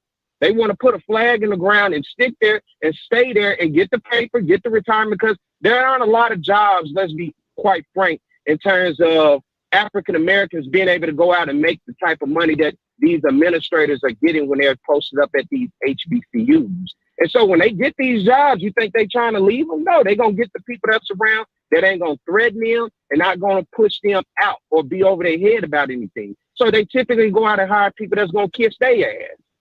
And that's what it's all about. It's about the protection. So we want people to come in and get in position, but we have to then, when I go back talk about the community, we have to then give a damn. We have to show up when your alumni is having a national conference. You have to show up when the president or the athletic director does not seem to be headed in the right direction. That's when you mobilize with your local chapter and you get with your national chapter. That's when you put the money up. We complain about athletic directors, oh, why did he hire this coach? Because you get what you can afford. You put money on the table, you sit at the table, then you can go out and get who you think you deserve. But you can't go out and hope that he's going to make the right choice or he or she makes the right choice. And then when they don't, you're complaining, but you did nothing to even sit at the table to be a decision maker. You know, and I just think we got to do better. We can blame the admins all we want, but we don't hold them accountable so they do what they want, because all we going to do is talk. We're not going to put our money up and go sit down at the table and say, hey, I got 300 of my friends. We all been given $100. We finna stop giving $100 unless we get answers or unless we get a direction in terms of where you want to go. Just talking about it, posting it on Facebook and bragging about why we can't get nothing done, doesn't get nothing done. And they realize that, and they're going to continue to do what they do until we understand the importance of why we got to stand up and say something with our money. And not just with our money, but showing up when it matters with plans as well, also to put on the table. And that works for our community. It works for our HBCUs. And that same mindset, I think, not only will make our HBCUs better, but it'll make our communities better. Absolutely. Look at our communities. And I ended on this. We don't even take education serious in our communities. We don't even take it serious when we talk about urban and inner city schools in terms of making a change and holding people accountable for that. At the same time, you know a difference when you was in high school, when you saw the black school play the white school. The white school, those kids were all the way into the game. The parents were showing up and, you know, all of that. When you get to the black school, you don't see that same support. Why? It's not like it's not there. You just don't have that same priority to do it that way. Not saying you can't and not saying they doing it better. It's just not a focal point for you to want to do it. And I leave it at that. We just got to do better in terms of making priorities in terms of the things that really affect us, and not sit back and blame a politician because what they not doing, or blaming that man for what they not doing. Hold them accountable. Absolutely. Tell them you're going to stop giving your money. Tell them we're not going to vote for you just because you come into church. You got to be able to do that. And until we realize that as a people, to understand why education and politics are key in our communities, our HBCUs will continue to function the way that they do, and our communities will continue to function and look the way that they do as a whole. Hey, appreciate the call as always, Pete. All right, y'all. All right. He got that slow clap, buddy. He got that slow clap. That's preaching one-on-one right there. Oh, yeah. All right. All right. So I'm gonna go last three callers. Thank you, Smash, for calling, because I didn't want to end on Coach Green. But so I'll end on you, Smash. All right. 6233 coming to you. Hey, caller, you loud. Talk to me. Hey, what's up? What's up, man? It's Rock, man. What's going on? Talk to me, Rock. Hey, man, I'm just glad Prime came to HBCU so y'all can find all the roaches, all the crack paint, all the shit y'all could not find before Coach Prime arrived. Like, I don't understand this. Was it a problem before Prime arrived? And these elite learning institutions was just putting up with that shit? Or Kofi, you've been here a long time. What the hell is going on, man? Did it take Prime to show them that there were rats in the attic and roaches on the stove? Don't push me because I'm close to the edge. No, I'm trying not to lose my head.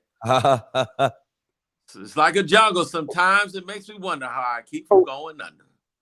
You know, so when I had this conversation with people, right? Because okay, I have limited knowledge of HBCUs, right?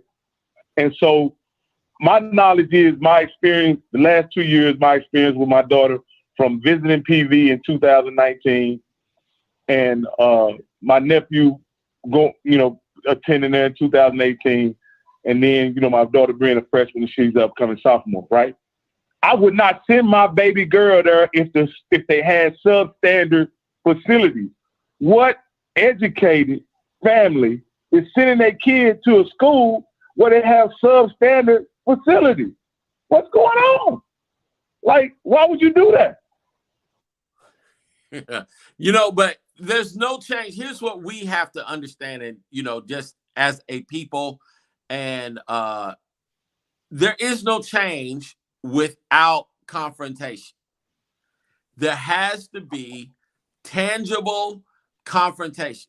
I remember even back in the 80s when Howard would have their issues, their students were just like, you know what? We just gonna have to post up in this Herald Administration building. We gonna shut everything down. We ain't going nowhere. Call the news networks. At these schools, man. Yeah. Call the news networks. We got to stay here till something changes because they apparently aren't hearing what we have to say. So are these parents don't care about their kids? Are they dropping these kids off in these facilities that are substandard? Like, I wouldn't do that to my daughter, right? We don't live in a mansion or anything here, but we have adequate facilities here at home. I'm certainly not going to drop my daughter off in a place where she is required to get an education in a facility that's less than what I've provided. She can go to the local community college before I drop her off at a place that has substandard facility. So what are these parents saying about this? What if these parents and alumni who have been going back to these schools year after year, who've been dancing and stepping and prepping and marching and jigging and gigging, what are they saying about all these years? Did it just happen in 2020 when Prime got there? Or is this something that's part of the HBCU culture? Please. It was there when WC was there. The same rat was there. When Kamaji was there, the same rat was there. When they went through those lists of coaches, the same rats. When Coach Simmons got to FAMU, the roof was caving in the field house. We literally had to have somebody go over there. Our AD took pictures of what it was and gave it to one of our alumni. It was like, hey, this is ridiculous. And now the field house has been redone. But my point is, nothing changes without strong confrontation. It's just like the child that you see running around in the store. Run around in the store doing this little thing. And then you get the right parent in there and be like, didn't I tell you to sit somewhere and sit down or to stay by me? That's what I meant. Until our administrators are confronted with the right stick and the right hand of correction, the same stuff is going to continue to happen. It's the definition. We are the definition of insanity because we keep doing the same thing, expecting something different to happen, and it's not going to happen until we change it. Again, Kofi, I understand what you're saying, right? But I would think that you would hire people who over the director of housing, the director of facilities, the person who is in charge. That's right? The president. And until we get on them, it's not going to change. No, what is acceptable and what's unacceptable. Kids shouldn't have to protest for decent living conditions. Like, I agree. Are we in a third world country or something? Why would a kid have to protest for running water, a clean facility, a facility that's not inhabited by rodents or insects? Why would a person have to march for that? And like I said, I'll let y'all go, man. But this is just basic stuff, and it would seem like to me that this is the most educated, the black excellence exists within the HBCU community, and they letting the facilities and everything go to bullshit. That don't sound like black excellence to me. But y'all just sit back and listen, and I'll just sit back and listen, and maybe I can get some understanding of why did it take Coach Prime to come to HBCU for this to be highlighted in the past. Much love, y'all doing a great job. Bro. Appreciate it, Rock. Go ahead. But you know, again, this isn't anything new. You know what I'm saying? I saw my sister from Grambling. Again, it's the same stuff. You know, Grambling's players had to protest to the point that national networks had to come down and see how dilapidated the facilities were.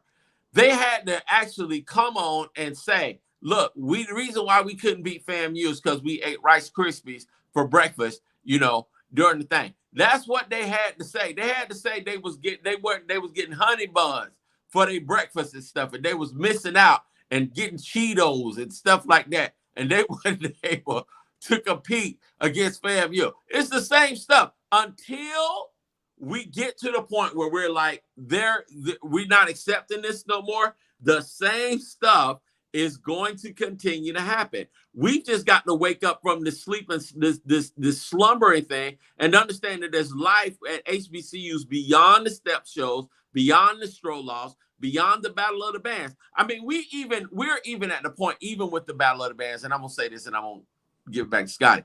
The Battle of the Bands, they draw 35,000 people at the Superdome on Friday night. 50,000 people paying $35 a pop. How much of that money do the bands get? Now you talking. But the bands continue to show up like, hey, we good. Hey, we broke. You know what I'm saying? We good. We good. Listen, you know, put on a show, all this stuff for free. Are you kidding me? But nobody says a word. We come back the same year, the same bands show up, do the same thing, do all of this stuff, provide all of this entertainment. Pennies. For nothing. Pennies. Listen, this is my thing. Yo, man, I gotta call a spade a spade.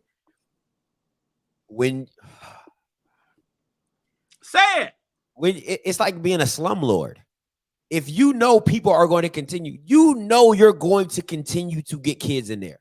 It doesn't matter what condition the dorms are in. You know you're going to at least get 500 to 1,000 kids, new kids coming to your institution.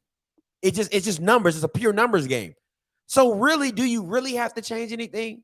Like, I mean, I'm just calling it like it is. I'm just saying it straight up. Like, do you really have to change anything? Like, if I'm a slumlord and I can keep getting a family in my house and never fix anything, do I really need to fix anything? I mean, if people are going to continue to live here, people are going to continue to come. You got to keep people still promoting it, and D Black talking about come to PV. You got roaches, bruh. People won't even, you know what I'm saying? Going back to the whole Morgan State thing, they sued. Now they got the money. Now they're going to be getting new dorms, new facilities across the board. You know what I'm saying? And the rest of our schools are sitting there like, oh, how we going to sue the state? Sue the state. Find out what they did and get your money. Get it. That's crazy. Hey, Coach Green, coming to you. What's up? Yeah, I'm gonna start off light, man, but I gotta say something, man, because I'm in the state of Mississippi. Mississippi. We got a whole corrupt governor. That's, you know, because our schools get underfunded. We got a whole governor that's in a whole tax evasion type situation at Southern Miss. But they can't give our schools their money. But they sitting there trying to build a volleyball facility by cheating the government. And at the same time trying to hide it by firing the attorney general that found out about the scheme. So what are y'all gonna do about it? Shoot, we need to do something. But you know, we gotta vote, man. We gotta vote at every level. Facts. We gotta put the right people in at every level to get what we want. Because if we don't vote, we don't go out and vote, this type of stuff gonna happen. Because we don't always vote, man. Because the Jackson area shouldn't even have that water problem. That's a whole nother Flint situation going on right there. Bruh, from the potholes to the darn water at this time, it's just ridiculous. Now, Jackson, y'all be online and be doing all that trash talking and stuff. Y'all, mayor and everybody else need to be, look, they need to be hemmed up somewhere. Brown water, bro. Brown water. Potholes everywhere. Broken glass everywhere. People blank on the stage. No, they just don't care. Can't take the smell, can't take the noise, got the money to move out of there, so got no choice. Rats in the front room, roaches in the back, junkies in the belly with the baseball bat. I tried to get away, but I couldn't get far because the man from that's my car. Don't push me, because I'm close to the edge. I'm trying. I'm in the light before I get off. I'm in the light. Couple things I'm gonna say that's lightweight. Scotty, I love your background, bro. Oh, thank you, sir. It's tight. Man, you trying to get high class on us, huh? Hey, man, slowly but surely. Slowly but surely. Gotta elevate. They gotta elevate. And also, when this is my last thing that I'm out, Cofield, I got a bone to pick with you. How you gonna pick Willie Simmons over Dooley when it comes to swag? Thank you. You is tripping. You don't even want to see this poll. You see, I always say, lay off the weed. Lay off the weed, bro. I get a little bit. We gonna take it up tomorrow. We're gonna take it up to another level tomorrow with this Twitter war. I'm gonna say this and then I'm done. Look, Dooley come to every game on game day fresh as hell. Coach Simmons come to every game in sweats and a t-shirt. That's not true.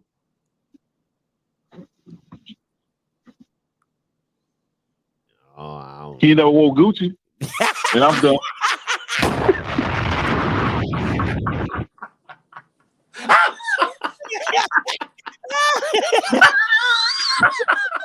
Hey, simple. He ain't never wore Gucci.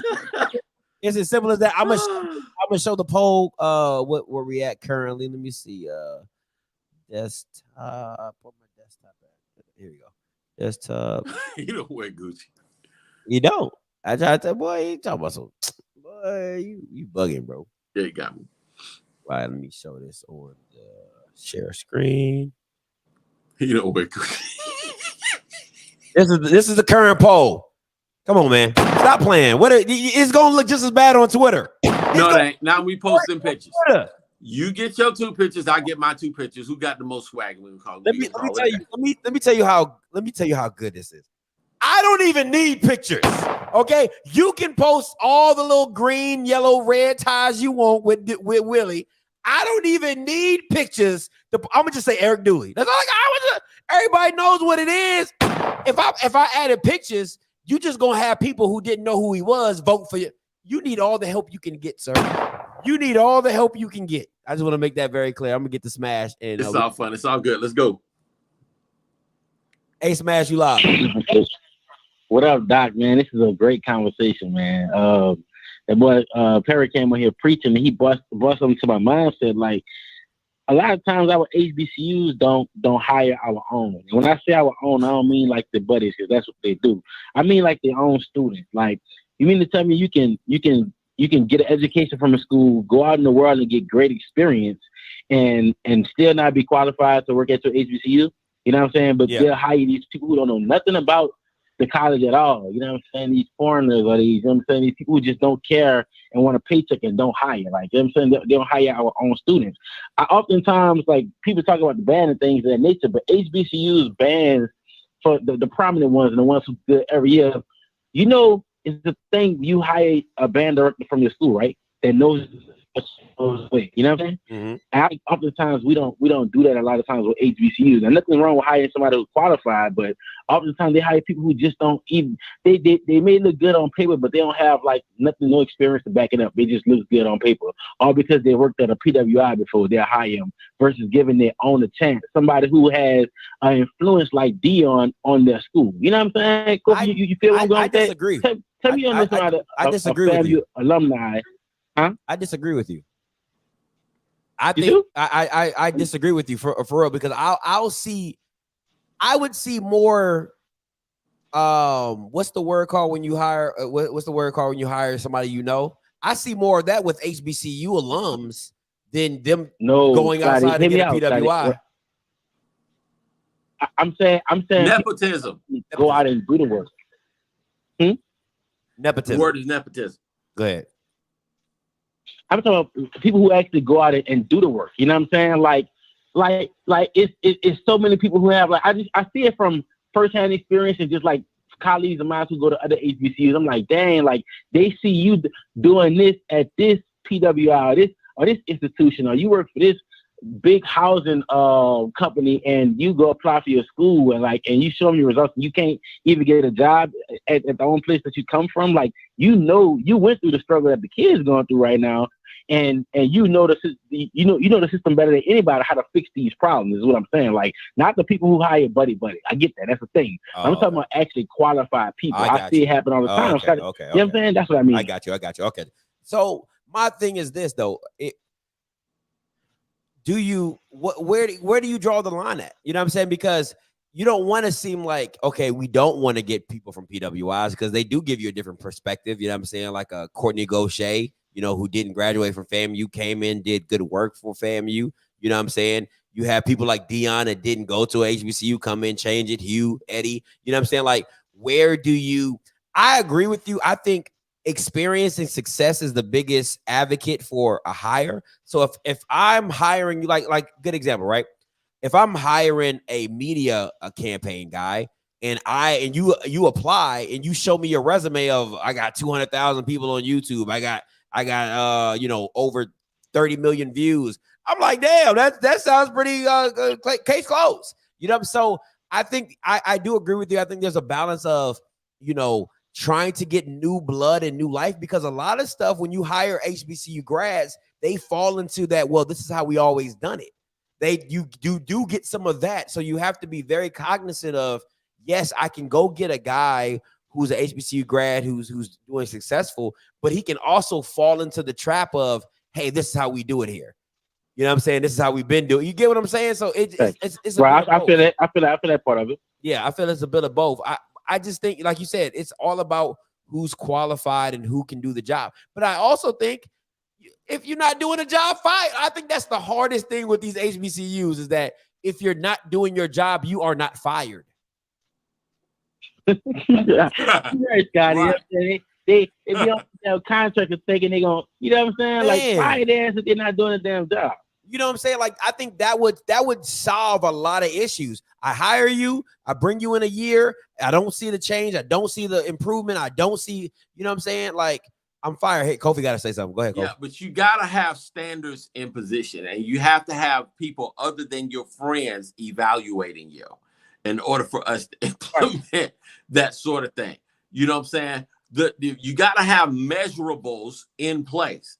Just like you do when you're in elementary school, you need to be able to do these sight words. You need to be able to do these math problems. You need to be able to do this in order for you to get this measure of promotion. For our BOT, not to have anything concerning athletics in their grading of President Robinson is absolutely absurd to me. I'm just like, what were you guys looking at? Have you all not been paying attention to the news? Yeah, he did good over there. We give him that. But he got an F in athletics, and you need to say so.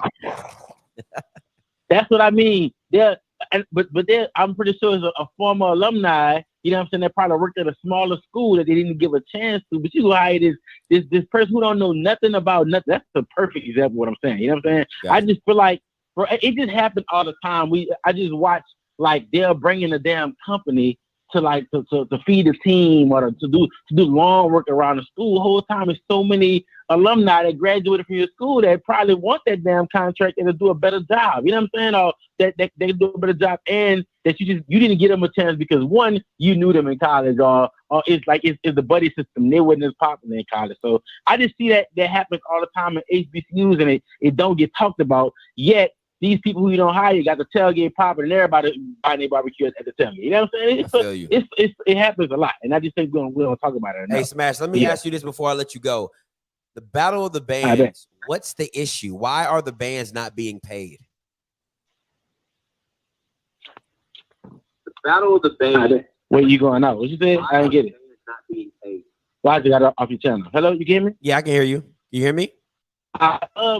Scotty, honestly, bro, I can't even answer that question as far as like speaking for Bayou Classic. I know the National Battle of the Bands, like the Honda National Battle of the Bands, and like Crazy Fest, they pay the bands. But as far as the contract for the Bayou Classic, I have no idea. My guess is that it's a contractual thing that like when whoever get the contract for the Bayou Classic, they know it's a 2-day event.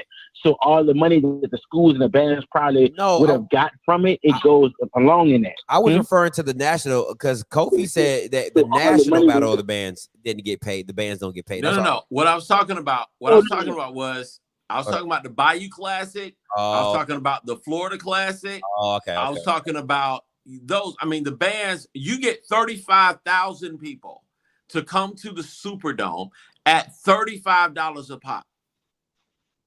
Wait, Kofi, you lost me. So they don't get paid at the Florida Classic? No. Damn, I ain't never even been to the Florida Classic because it's always fall on like Bayou Classic, a big game or something like that. But not Bayou Classic, just a big game. But I didn't know that. I know they always brag about y'all. It's a self-generated thing, like the schools do their own contract for that thing. But I would have swore the bands was getting money. I kind of feel more offended about that than the Bayou Classic. Now, let me say this in defense, like Donovan Wells, the director, gets like an honorarium, I believe. Okay, but that's not the band. Like for that type of thing, these events would be the attendance would drop by at least 20,000 if the band said we ain't showing up. We're not doing it. The 35,000 people that you have in that Superdome on the Friday night, 35K times $35 is 1.2 mil. They don't even get $20,000. Now I get the fact that they have to, you pay for their hotel rooms. That's nice, great. But the sponsorship that you have for that event should be able to take care of their hotel rooms and take care of something. But for the bands not to be able to continue to make progress with their programs, develop scholarships, make sure these kids' education gets paid, it's just absurd to me that they leave all of that money on the table and don't get nothing. I mean, that's a question that I would like to pose. You know what I'm saying? I never knew why they don't get anything. I just figure like I said, they got to show up for the weekend because it's already contracted and the schools got paid for it. And another thing I'm thinking about it as we talk about it, they play fucking ads throughout the damn whole Battle of the Bands on the big screen. You know what I'm saying? So somebody's making sponsor package. We're not talking about the money they're making. Yeah, they make that shit crazy though. Now that I just realized that. Like, yeah, like it's a bigger problem. Like I know for sure if they're using the likeness, they're using the name, they're promoting all of this stuff to make them money, and the students are getting nothing out of it, and they're the ones who sweat and blood, that is out there. They're creating atmospheres, they're developing the song content, the dance moves, all of that stuff that everybody sees and loves. For what? I don't know, man. That's definitely a conversation. I ain't know about the Florida Classic, but yeah, man, it's a lot of damn problems going on. That's one thing, but that's why the other Battle of the Bands win. You know what I'm saying? Because they pay up front. They present their big check like they gave Graham the check. What if it was 23,000, 30,000 the other day? So yeah, man. I don't know. But I just got it, man. I'm going down. All right, appreciate it, man. All right, so hey, that was the last call. Appreciate everybody calling in. I'm gonna say this. Before I go. I wanted to say this for last because I know people ain't gonna watch this far. You know what I'm saying? Unless you already on the live stream, you ain't gonna watch this far. And this is what makes me different because, granted, I love the Twitter Spaces. I love what was said. But this is my issue, right, with Dion. How can you say half of what black people need to do when you're a puppet for a white media company that is racist? Like, you can't make me understand that. You're not partnering with a black media company to be the face of somebody's black media company. You're not doing that. You're allowing Barstool to infiltrate black culture and make money off of you. The owner has had sexual assault charges. He's had rape charges. He's had all this stuff put against him. But you're the face of this platform. And then you're talking about what black people need to do, but you won't even go to a black media company to change the game. That's the stuff that people don't want to talk about. So you're okay with getting your paycheck from, because it's real easy for you to say, well, I'll donate half my paycheck. Well, you're getting paid from Jackson and you're getting paid by Barstool as well. So it's real easy to donate. It's not, you can't, Connell Maynard can't do that. Willie Simmons can't do that. Fred McNair can't do that. And when they have a white corporation behind them that's pushing them, it's not unfair. No, it's not unfair. You can't talk, listen, you can't talk a game that you're not backing up by your actions. Yes, you went to an HBCU school, but you're still getting funded and getting pimped by Barstool. You're getting pimped by a white-owned company that pays you to infiltrate black culture. They would have never put an HBCU on Barstool if it was not for Deion Sanders. Who made money off the Coach Prime documentary? Don't worry, I'll wait. Why didn't Coach Prime do that through the Jackson State Network? Don't worry, I'll wait. You see, so yes, there's a lot of good stuff that Deion does, but you also got to hold somebody accountable. It's not business. No, it can't be business on both. No, you talk business with black. Let's talk business. Let's talk full business. You say what black people can't do well. Okay, let's talk about what you're doing. Let's talk about what you're doing. Since we talking business, it goes both ways. You can tell HBCUs that they got to get it together. They got to do this. But you're taking checks from a white-owned corporation with a racist owner, and then they're pimping you to get into black culture. Make that make sense. Make that make sense. He don't own nothing that Barstool does. Barstool owns that. It ain't Deion Sanders' media production team. It ain't that. It ain't Jackson State with Deion. It ain't that. So if we talking business, let's talk business. And you're getting paid millions to get pimped, and Barstool is capitalizing off the black culture because Deion Sanders has stepped foot at Jackson State. That's my 2 cents on that. I want to, if we talking business. Wake up, wake up, wake up, wake up, wake up. The first of the month, get up, get up, get up, get up. Wake up, wake up, wake up. It's the first of the month. Listen, I got to close it out on that because people, listen, man, people don't want to talk about the full aspect of what everything is going on, and people so in love, people so ingrained with Deion doing this. But bro, you are getting backed by a white business partner. Talking about, and then that dude's right. Man, stop it, man. Hello? Hello. Hey, Shadur, calm down. It's gonna be all right. It's gonna be all right. He just need to go with BET or one of them other companies and stuff. Yeah, he need to do that. So calm down. Tell your brother not to lose his mind. It's gonna be all right. Hey, Kofi, if you gotta go, I'll let you go, Kofi. You gotta go. If somebody wants to call in and debate with me, I have no problems with that. But Kofi, ain't nothing to debate. I'm good. All right, I'm gonna open the call lines back up, but I'm gonna let you go, Kofi. And you want to promote your ONG Strike Zone? OG Strike Zone every Wednesday at 8:00 p.m. Join us. It's gonna be good. We're gonna have a couple of coaches on, You are the and only our athletic participant in the director, conference. Michael Smith, is going to be joining us on Wednesday. Once again, our AD, Michael All Smith, is going to be participants joining muted. us on Wednesday. Tune in. All right, Kofi. Hey, man, I appreciate you as always, Kofi, for the Afterglow show. I don't want to keep you up because your wife, I don't want her to get mad at me, man. But hey, she's late.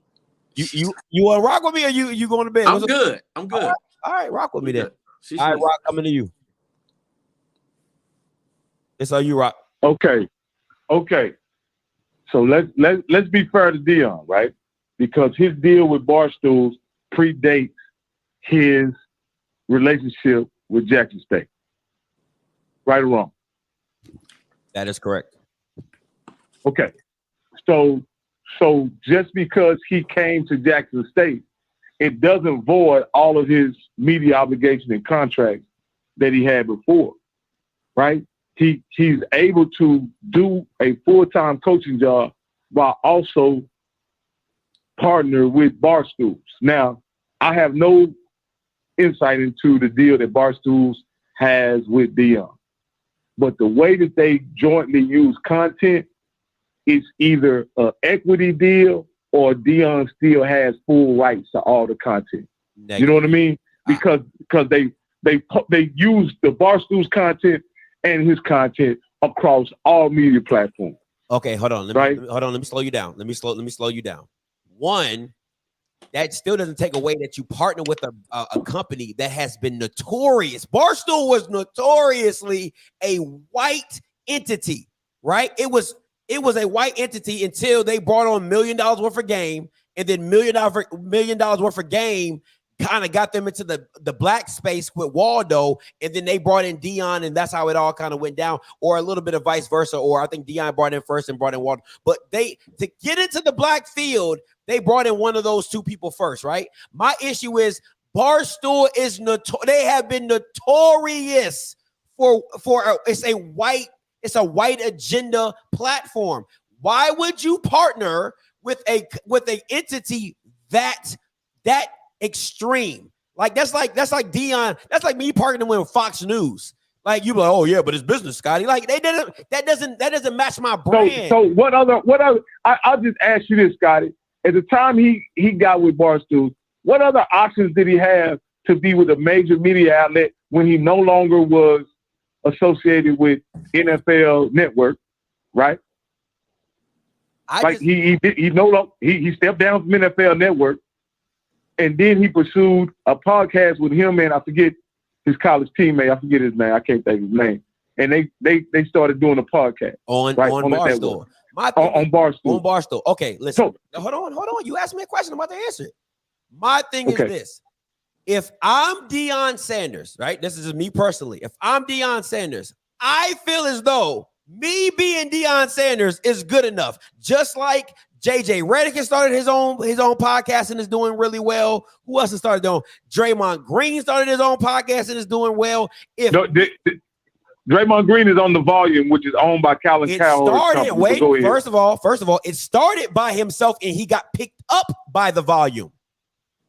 Okay. That's how it started off. So you got the guy from, let me see, the dude that used to be on TV. He's from Miami. He used to do the show with his dad. I know you're talking Drew, not Drew. I know you're talking about. Yeah, you're talking about Levitar. Yeah, Levitar. Yeah. So Dan stepped out and did his own thing as well. Or he partnered with a media guy, and they kind of built their own little podcast for him. There's so many outlets that right now that Dion could have took a path of independence and kind of done his own thing and built his own thing with his own brand. But if that's what you want to do, I just don't agree with it. But if that's what you want to do, hey, that's what you do. But I'm going to call it out because on the same token, you're telling what black people should be doing. Oh, we need to do this. We need to do that. But I'm like, bro, you over here getting checks from come on, what are we doing? Come on, what are we doing? So someone brings up a very good point, right? And I think you can't, and this is the point I want. The dude, Jaron Reynolds, says, Rocky, so you here because of Dion. You goddamn right I'm here because of Dion. right? That's how big his brand is. He didn't need Barstool for that, but go ahead. No. And here's the point. I'm saying Dion cannot be the CEO of a media company, the production arm of a podcast, and the head coach of a Division I football team. You asked me. Like, that doesn't make any sense, Scotty. It has to be a partnership with somebody. That's not what you asked me. That's not what you asked me. You said, what was he going to do after he left ESPN? You didn't say anything about the coaching. You said, Scotty, what was it? So after he left ESPN, he could have done his own thing. No, NFL Network is when he left. Okay, yeah, but I understand what you mean. You see what I'm saying? So he didn't know he was going to get into coaching until it happened. You feel what I'm saying? So we can't even project that far or what it would have looked like. But you know, if he would have had his own production team or whatever, or however, or how big it could have gotten, or how big he could have built his own brand. All I'm saying is the same way that people are out here building and you're asking people to do this, and we need to be more innovative, and we need to step out, and we got to do this. The same. I'm gonna ask Dion to do the same thing, bro. You can't do all this and then have Barstool behind you funding your life, because that's not what HBCUs are getting. HBCUs don't have the state funding them like that, like they're supposed to. Dion does. You have a check. Go ahead. But the issue with HBCUs is not just the state funding. It's also the alumni not supporting the institutions to the level they should, bro. My daughter goes to PV. When PV played Mississippi Valley State, there were literally like 400 people in the stands, bro, at a major college football game. And the majority of the alumni live just less than an hour away from the college. Like it's again, when you talk about HBCUs, you can critique HBCUs about the level of support they're getting from the state. But there's a gap there with the people who have historically had deep relationships with the HBCUs, not holding them accountable, and also not supporting at the level they should. Like, that's an honest critique, right? And Dion coming outside, bro, Dion coming from outside of HBCU football, who already had a huge brand before he entered, already had business connections and an empire before he got here. He just brought all that stuff over that he had with him to actually make Jackson State and the HBCU culture even better. So why criticize him for a partnership with? And I agree with Steve with Mr. Campbell. It was frat boy humor before they put on Dion and Walla $1 million worth of games. But they're transitioning to a mainstream media company, and Deion Sanders has assisted in that. Wallow and Gilly has assisted in that. Okay, so and guess what? Guess what? Here's the kicker. The Barstools has represented HBCU sports with their production level at a very high level. So they've actually been putting out a great product. Hold on. Where are you taking this, Rocky? Because that doesn't make any sense. It doesn't. Who cares what production they've been putting out? It doesn't matter. Barstool was going to do what Barstool does. They've always had good production. They've always had cameras. They're a freaking production company. That is neither here nor there. My issue is this. You're getting funded by a white corporation giving you the money, right? My thing is this. You could have built, if you're here because of Dion, I'm here because of Dion. A lot of people that are new to the HBCU scene are here because of Dion. My whole point is Dion could have built his own and done more with his own stuff instead of having Barstool pimp him out, because that's what they're doing. They are pimping him to get to the black community. There would have never been an HBCU nothing if it wasn't for the partnership between Barstool and Dion. Ask me how much money from the Coach Prime documentary went to Jackson State. Wasn't Coach Prime coaching Jackson State? Wasn't the players being showed from Jackson State? Wasn't he walking around Jackson State's field talking about how bad it was? How much did the school come up off of that? That's what I want to know. because they're using you to get the views. If Coach Prime is not on the face of that documentary, do you think anybody watches something that Barstool put out about Jackson State? What? Black people didn't Absolutely not. Okay, then. So there's value in who Dion is, but he doesn't even see his own value because he's getting pimped by a white corporation. I got a lot of callers, Rocky. I'm gonna let you rebuttal. So, the only thing I'm saying is Dion can't do everything. He needs partnerships in this space, and I see Barstool as a viable partner. You may not, but I do. I see him as an employee, but okay, appreciate it, Rock. Well, you're. I'm gonna go with 6259 coming to you. Hey, caller, you live. Talk to me. Employee, but okay, appreciate it, Rock. Well, you're. 6259, you live. I'm gonna go with 6259 coming to you. Hey, caller, you live as an employee, but okay, appreciate it. Next. Well, you're.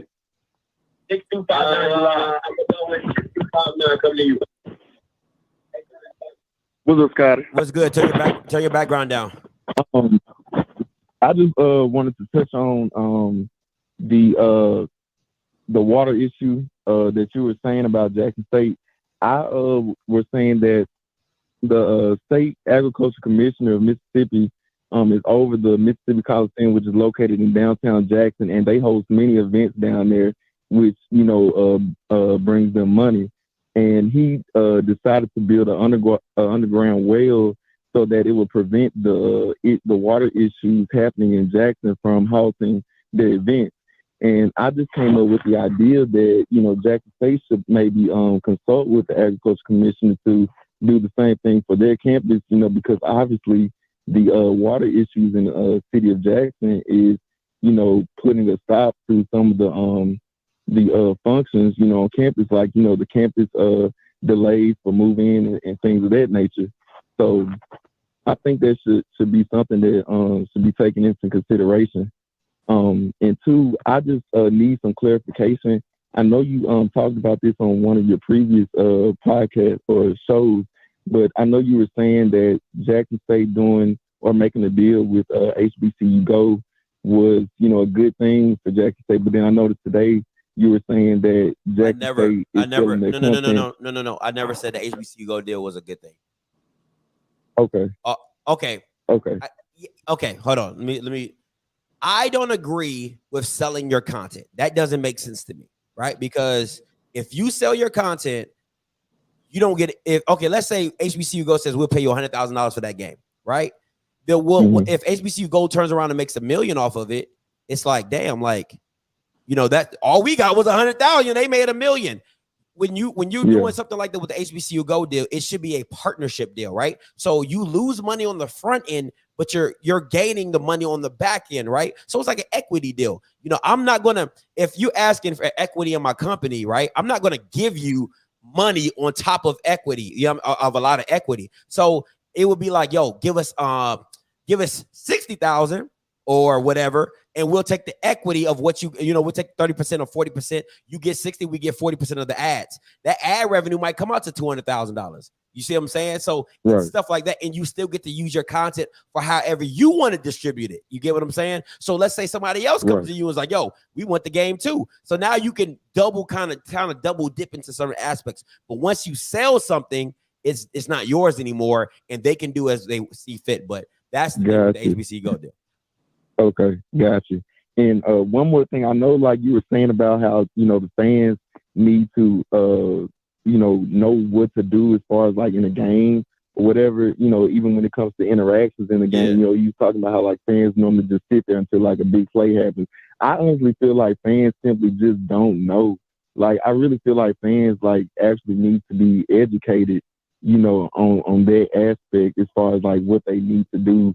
As far as like in a game, Hey, listen. Like maybe that could be a problem. But that's what your announcer. That's what your announcer's for. Your announcer is supposed to coach your crowd through the game. That's what a good announcer does. But hey, man, appreciate the call. Yeah, like I shouldn't have to teach you. But listen, I shouldn't have to teach you that. But good announcers stand on your feet. Make some noise. Like that's what good announcers do. They get you prepared in those moments. Third and short, defense. Let's go, crowd, all that type of stuff. You know what I'm saying? Like I don't gotta come on. I think this is Smoke or somebody else. What's up? What's up, caller? You live? Hey, what's up, Scotty? It's Musa. What's up, Musa?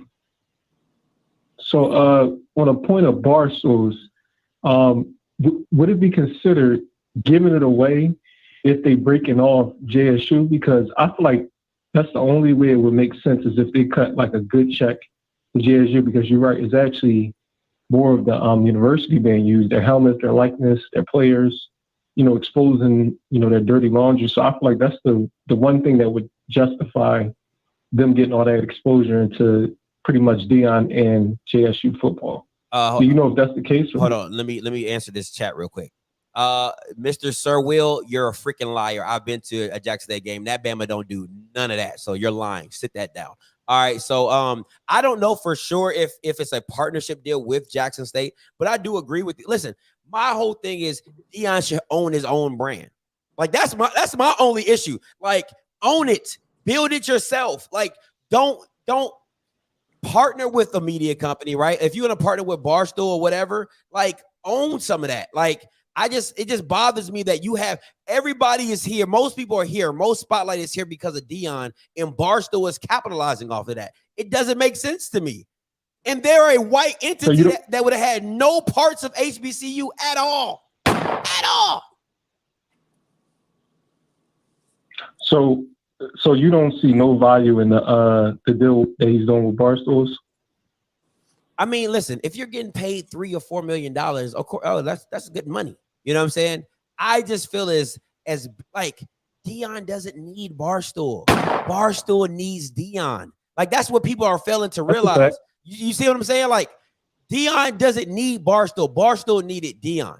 And the way it's looking is like Barstool is just like, hey, you know how like when you hang with a white dude and because he hanging with you and makes him cool? That's what Barstool gets. Barstool gets the cool factor because Dion is hanging with him. That's a fact. He is a big fish, I will say that. Like, because it's not just a regular NFL player coaching college. It's like one of the biggest brands in the NFL You know what I'm history. saying? So Like, you definitely right. He holds more value. Now let me ask you this. Now say when he signed to Jackson State in his contract, they had you must go through all media with our JSU network. Would you feel like that would be a good, Absolutely. a good sense and good faith? Absolute, like all that. He could build that network. Thank you. Take it to another level. Thank Shift the you. network. All he that. could do something through the SWAC. He could do something and build his own network and hire JSU students or whatever. But him doing this for Barstool is doing nothing for our community. Nothing. That's my whole thing. Like, if all that stuff the pregame show, they should be doing it on the Jackson State network. You know what I'm saying? Like, that should be, you're building a YouTube channel. Hopefully some of the money is going back to Jackson State. I don't know officially. Who knows? It probably is, probably isn't. But YouTube is taking a very big cut of that. Like, I'm a YouTuber. Let me explain to you. YouTube takes, I believe, 60% and you keep 40%. You see what I'm saying? So if you made $30,000 for the month, you know what I'm saying, off views, YouTube gets 60% of that. You keep 40%. If Jackson State did half the views, right, but they got all the subscriber fees, like the $10 subscriber fee and all that type of stuff, you know, unprecedented access, and where people have to pay to see all that exclusive access. Now Jackson State has a recurring revenue that keeps hitting that Jackson State bank account. That's how you should build this thing, not giving it away. Like the way Dion promotes, he could be like, yo, catch me live on the Jackson State Network, man. Listen, we're gonna be talking some good things. I'm gonna be sitting down. You know, it could be Neely. Hey, check us out on the Jackson State Network. I'm gonna have an interview with Coach Dion, Coach Sanders, and Coach Bartoloni. Hey, because Dion is what brings the traffic. That whole Coach Prime documentary, Jackson State could have made a killing if they put it on the Jackson State Network, but it wasn't theirs. It was Barstool's. Well, maybe, and I'm not saying, I actually agree with you. I would prefer a black one because I'm not a big fan of who. I think they have some content that can get across, but I don't like pretty much the people that run it. Like, I feel like there's a lot of shit that I don't really can line up with. But if he did go through Jackson State Network, the only thing I would say that we have to be careful of is kind of like what he talks about, like having to go back and forth with the university and them not willing to be maybe as risque or exposed. You know what I mean? Maybe he got a little bit more leverage going through Barstools, but That's the only way. Like I said, the only way I see it is that part, and if they cut a check to Jackson State. Now, if they cut a check to Jackson State, it ain't much that I can say about it. Facts. But if that's not the case and they're only paying Deion, and he really don't need the money, then it's less of a benefit. But I'm punching out. Hey, man, appreciate the call, Musa. All right. I got one more. Go ahead, go. You gonna go? No. I mean, that's all that. I was just gonna go on ahead and say my goodbyes for this evening, man. This is just enlightening, and I pray your strength in the Lord, because I don't want them trolls coming for you, you know, on the Mar and everything, and Deion don't send the people after you and the clan sheets and from Barstool and stuff. Hey, listen, I you said clan sheets. Hey, you know, I stay with the smoke, man. I stay. All right. Love well, you, man. What's up? Right, you do. All right, last caller. Wake, coming to you. Hey, caller, you loud. All right, Scott. Here's a few things I wanted to bring to the table. Now, I know sometimes you catch the spirit and you got the preaching thing going on. You got Kofi being the Christian and all that. Let me drop a scripture on you. You got James 1:8. He is a double-minded man, unstable in all his ways. I'm looking at Deion. Deion has a brand, he has a name, and what have you. And I hear a lot of people saying, hey, he could be doing this, he could be doing that, he could be doing this. I see Deion as a PR figure. That's what I see him as. So knowing what I learned this from my father figure years ago, because I was actually trying to promote a HBCU band event in Memphis years ago. I got that thing rolling so much so, I don't call it blackballing, I call it whiteballing. I got whiteball out of my own hometown. Because in most cities, you have what you call a one-horse buggy town. Only one entity doing that one thing in that big city, and that's it. In Memphis, you had the Southern Heritage Classic. And I was creating this event to combat that or to go along with it. But I would have been drawing all the bands out. And I got hit with the money. I got whiteballed. And my father figure said, Fred, how come you didn't ask for any help? Because I was doing it all by myself. He said, well, you probably would have made a couple $1 million if you had got this thing off. I said, okay. He said, would you rather have a $2 million headache or a $1 million headache? Because you would have had a $2 million headache doing it by yourself. But if you had got some help and paid it on out, you can do a $1 million headache. And I said, well, I don't want no headache period, but I'll take the $1 million if I had to do it like that. When I look at Deion, when y'all talk about the Barstool thing, he could have done his own brand, he could have done all this. But Deion probably didn't want that headache. Every move I've seen him make is a simple, easy move without any headaches. So Barstool, yeah, he could have create his own brand and all this kind of stuff, but he said, you know what, I'll take this easy money and go this route. Everything he's done has been relatively easy. He can't do everything. I know he tries to act like that. I know Jesus can, and you call him Black Jesus all the time, but the man is he just takes his steps methodically, simple, because even when he played football, answer me this question. Was Deion a hitter? Negative. Could he tackle? He could. Yeah, every once in a while, but his main thing was covering. He only do one thing. Intercepted, cover, whatever. He had that one great aspect about him. And that's how he runs his business. You can't ask that man to do everything. And if he keeps going, if he does too much, he'll get strung out. Okay. That was the point I wanted to make on that. Hold on. Let's because a lot of people are seeing it as of now. I'm not looking at it towards now. I'm looking at it in the sense of he left NFL Network. What could he have done? He could have built his own brand. He could have built his own podcast. True. He could have did all that. The Joe Budden podcast. We can name many of people. And then the resources and the influence that Deion has, he could have reached out to a friend or somebody who was also Black in the media and said, hey, how do I do this? Hey, how do I do that? Now, who's to say he would have continued to do it as he got more and deeper into coaching? He probably could have put it to the side. He probably could have, figured a way to partner with Jackson State with his own media company and said, hey, I'll go 60-40 with y'all. Whatever we make, I get 60%. You get 40, something like that. I'm not talking about in the sense of right now, Deion should be his own man because he has a lot on his plate. I'm not saying that. What I'm saying is Deion should have built his own stuff being that he's his own man and he's such an icon, he should have did it his own self. And then instead of bringing a white company to the party, because that's what you're literally making.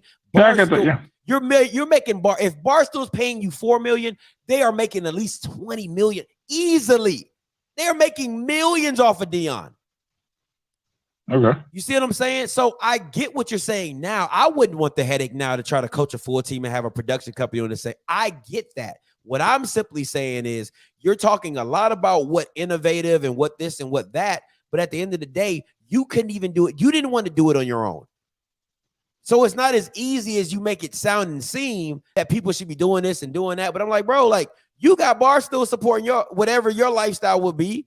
You know what I'm saying? They don't like these schools are not getting funding like they should. So I just listen, it's my perspective. I think it's a little like that you brought a white company to the party and they're making millions off this culture they would have never been a part of. Like I get ESPN. ESPN is like they've had it, they at least had their toe in it. You know what I'm saying? They're like, ooh, is the water hot? Nah, it's cold. You know, you get what I'm saying? ESPN has at least had their foot in it.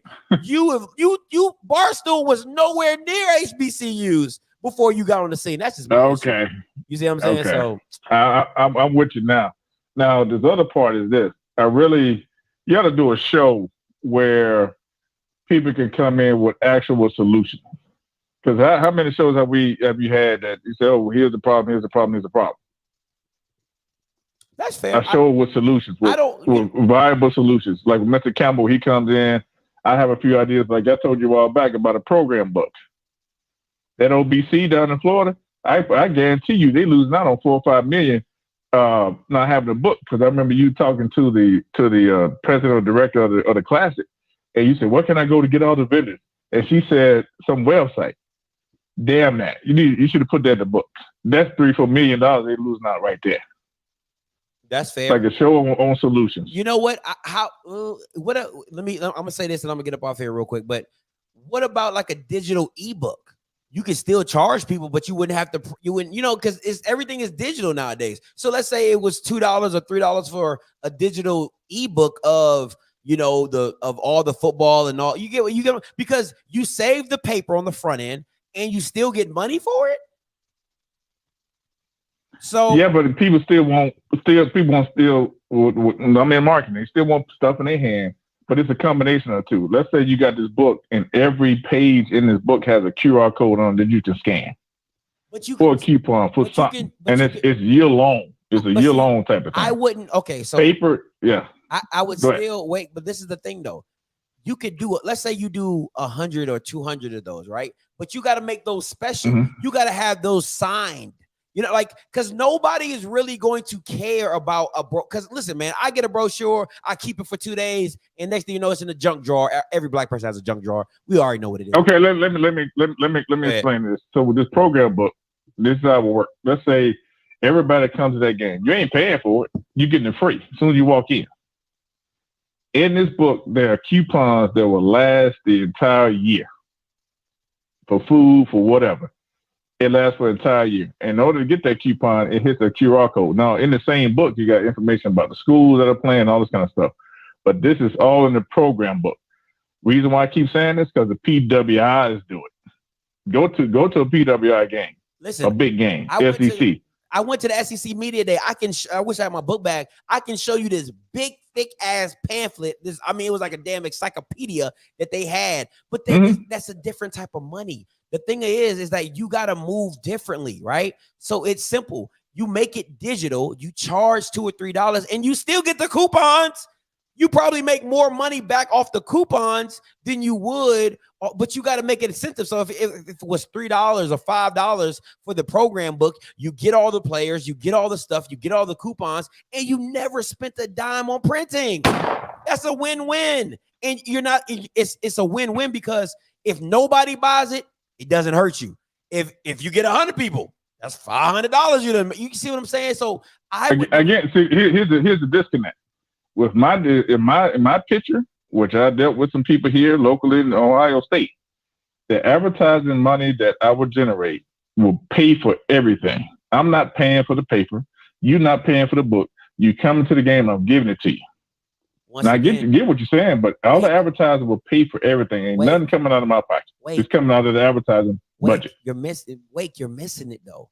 I'm triple tapping what you're only maybe one tapping, right? I'm getting people to pay $3, right? I'm getting advertisers to buy space on the ebook so they can get their coupon. I'm double tapping everybody. So I get the advertiser money, I get the upfront money on the ebook, and I never spent anything because I didn't have to print anything. I'm winning.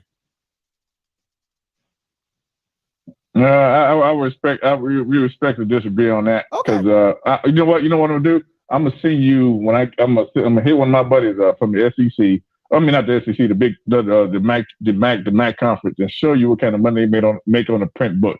You're right because of the digital money, but it's still big money coming in, and they are getting it digitally and the print. But I'm gonna show that to you. But I'll go along with what you're saying. All right, no problem. But my whole picture is. The whole picture is we're still missing out money because there's no marketing company guiding these HBCUs. I got Period, it. point blank. Hey, appreciate it. All right. Listen, okay, I want to go back to that last point. People are getting more and more comfortable using their phones for everything. You go to a restaurant, what do? You scan a QR code to get the menu, right? Guys, let's be real. If you get mail from Burger King, right? It has a coupons. How long do you keep that? You don't keep if it stays on your phone, it's always with you. Am I the only one missing that? If I download an ebook, right? If I download an ebook on my email or whatever, I got Apple everything. I can literally transfer it from my computer to my phone, have it or keep it in my email and take it wherever. I don't have to carry around a brochure, you know what I'm saying, to scan a QR code. It's on my phone. It's with me everywhere. You know what I'm saying? So it doesn't even matter. It doesn't even matter. So why it doesn't listen? It doesn't make sense to print out any because now you're adding an extra cost. You're adding an extra cost. Now you're asking the schools to print and pay money that they don't even know they might get back. You don't even know if you're going to get your money back, right? But with my idea, you never spent a dime. And if you did spend it, you probably spent $10 to make an ebook that you can just keep replicating over and over and over again. Come on, man. What are we doing, man? What are we doing? I'm just out here being a baby genius. I am just out here being a baby genius schooling Bama's. Hey, listen, appreciate the call as always, Wake though. Hey, listen, guys, this is probably the longest gosh darn Afterglow show. Everything. All right. So let me make a couple of announcements. I'm gonna get up out of here. You guys can go to bed and I can go to bed. All right. Listen, top 25 HBCU players, 25 through 20 will be dropping on Wednesday. All right, 7 o'clock Central. I'm gonna make this 7 o'clock Eastern, 6 o'clock Central. If you're not a member on the channel, you will not be able to watch it on YouTube. You will have to go to HBCU League Pass and watch it on the app. Okay, I'm gonna say that again. If you're not a member, you will not be able to watch it on YouTube, but you will be able to watch it if you get the HBCU League Pass app, okay? So make sure you download the app, tune in on 7 o'clock on Wednesday, and you can watch you just can't chat because you ain't a member. You can't chat, but you can call in, all right? 25 through 20. I might change that. I might go 25 to 15. I might, depending on how I'm feeling, all right? Hey, listen, the season's almost here. The season almost here. Listen, next Wednesday, the round table's back. Me and my boy Blue. All right. Next Wednesday, the round table's back. Make sure you tune into that. All right. After that, I don't got nothing else. Hey, tailgate tour. All right. Because I know my girl, she probably asleep right now, but tailgate tour. All right. These are the games I'm going to be at. Holla at me. All right, text me at the number above. If you're going to be at one of these games, if you would like the link for a tailgate, I would do my show live at your space. All right, I would do my show live at your tailgate, okay? Text the number up top if you're interested and things like that. I already got the South Carolina State game settled and the Southern versus Alcorn. I got that settled as well. All right, so make sure you hit me up for that. And until next time, You know what I'm gonna do. I'm gonna holler. God bless. These comments look like. Appreciate it. Hey, shout out to my boy Hezekiah Williams. He graduated from Columbia. Give my boy all his credit and his kudos. He's an HBCU grad and Ivy League grad. He checking off all the boxes. Give him his congratulations. Shout out to you, man. Happy for you. Happy. Post your Cash App, man. Let people give you some money, man. Let people bless you. Post your Cash App. Let people bless you, my boy. Let people bless you. Come on now. She a librarian only by ebooks. All right. Make sure you post your Cash App. Make sure you post your Cash App. Make sure you do that, man. Give him congratulations. Doing this thing, doing big things. Shout out to him. Always repping. He told me, he said he always repping Jackson State when he on Columbia. All right. Make sure you post your Cash App. And we can. I wish I would have told you that. Give me to it earlier. So yeah.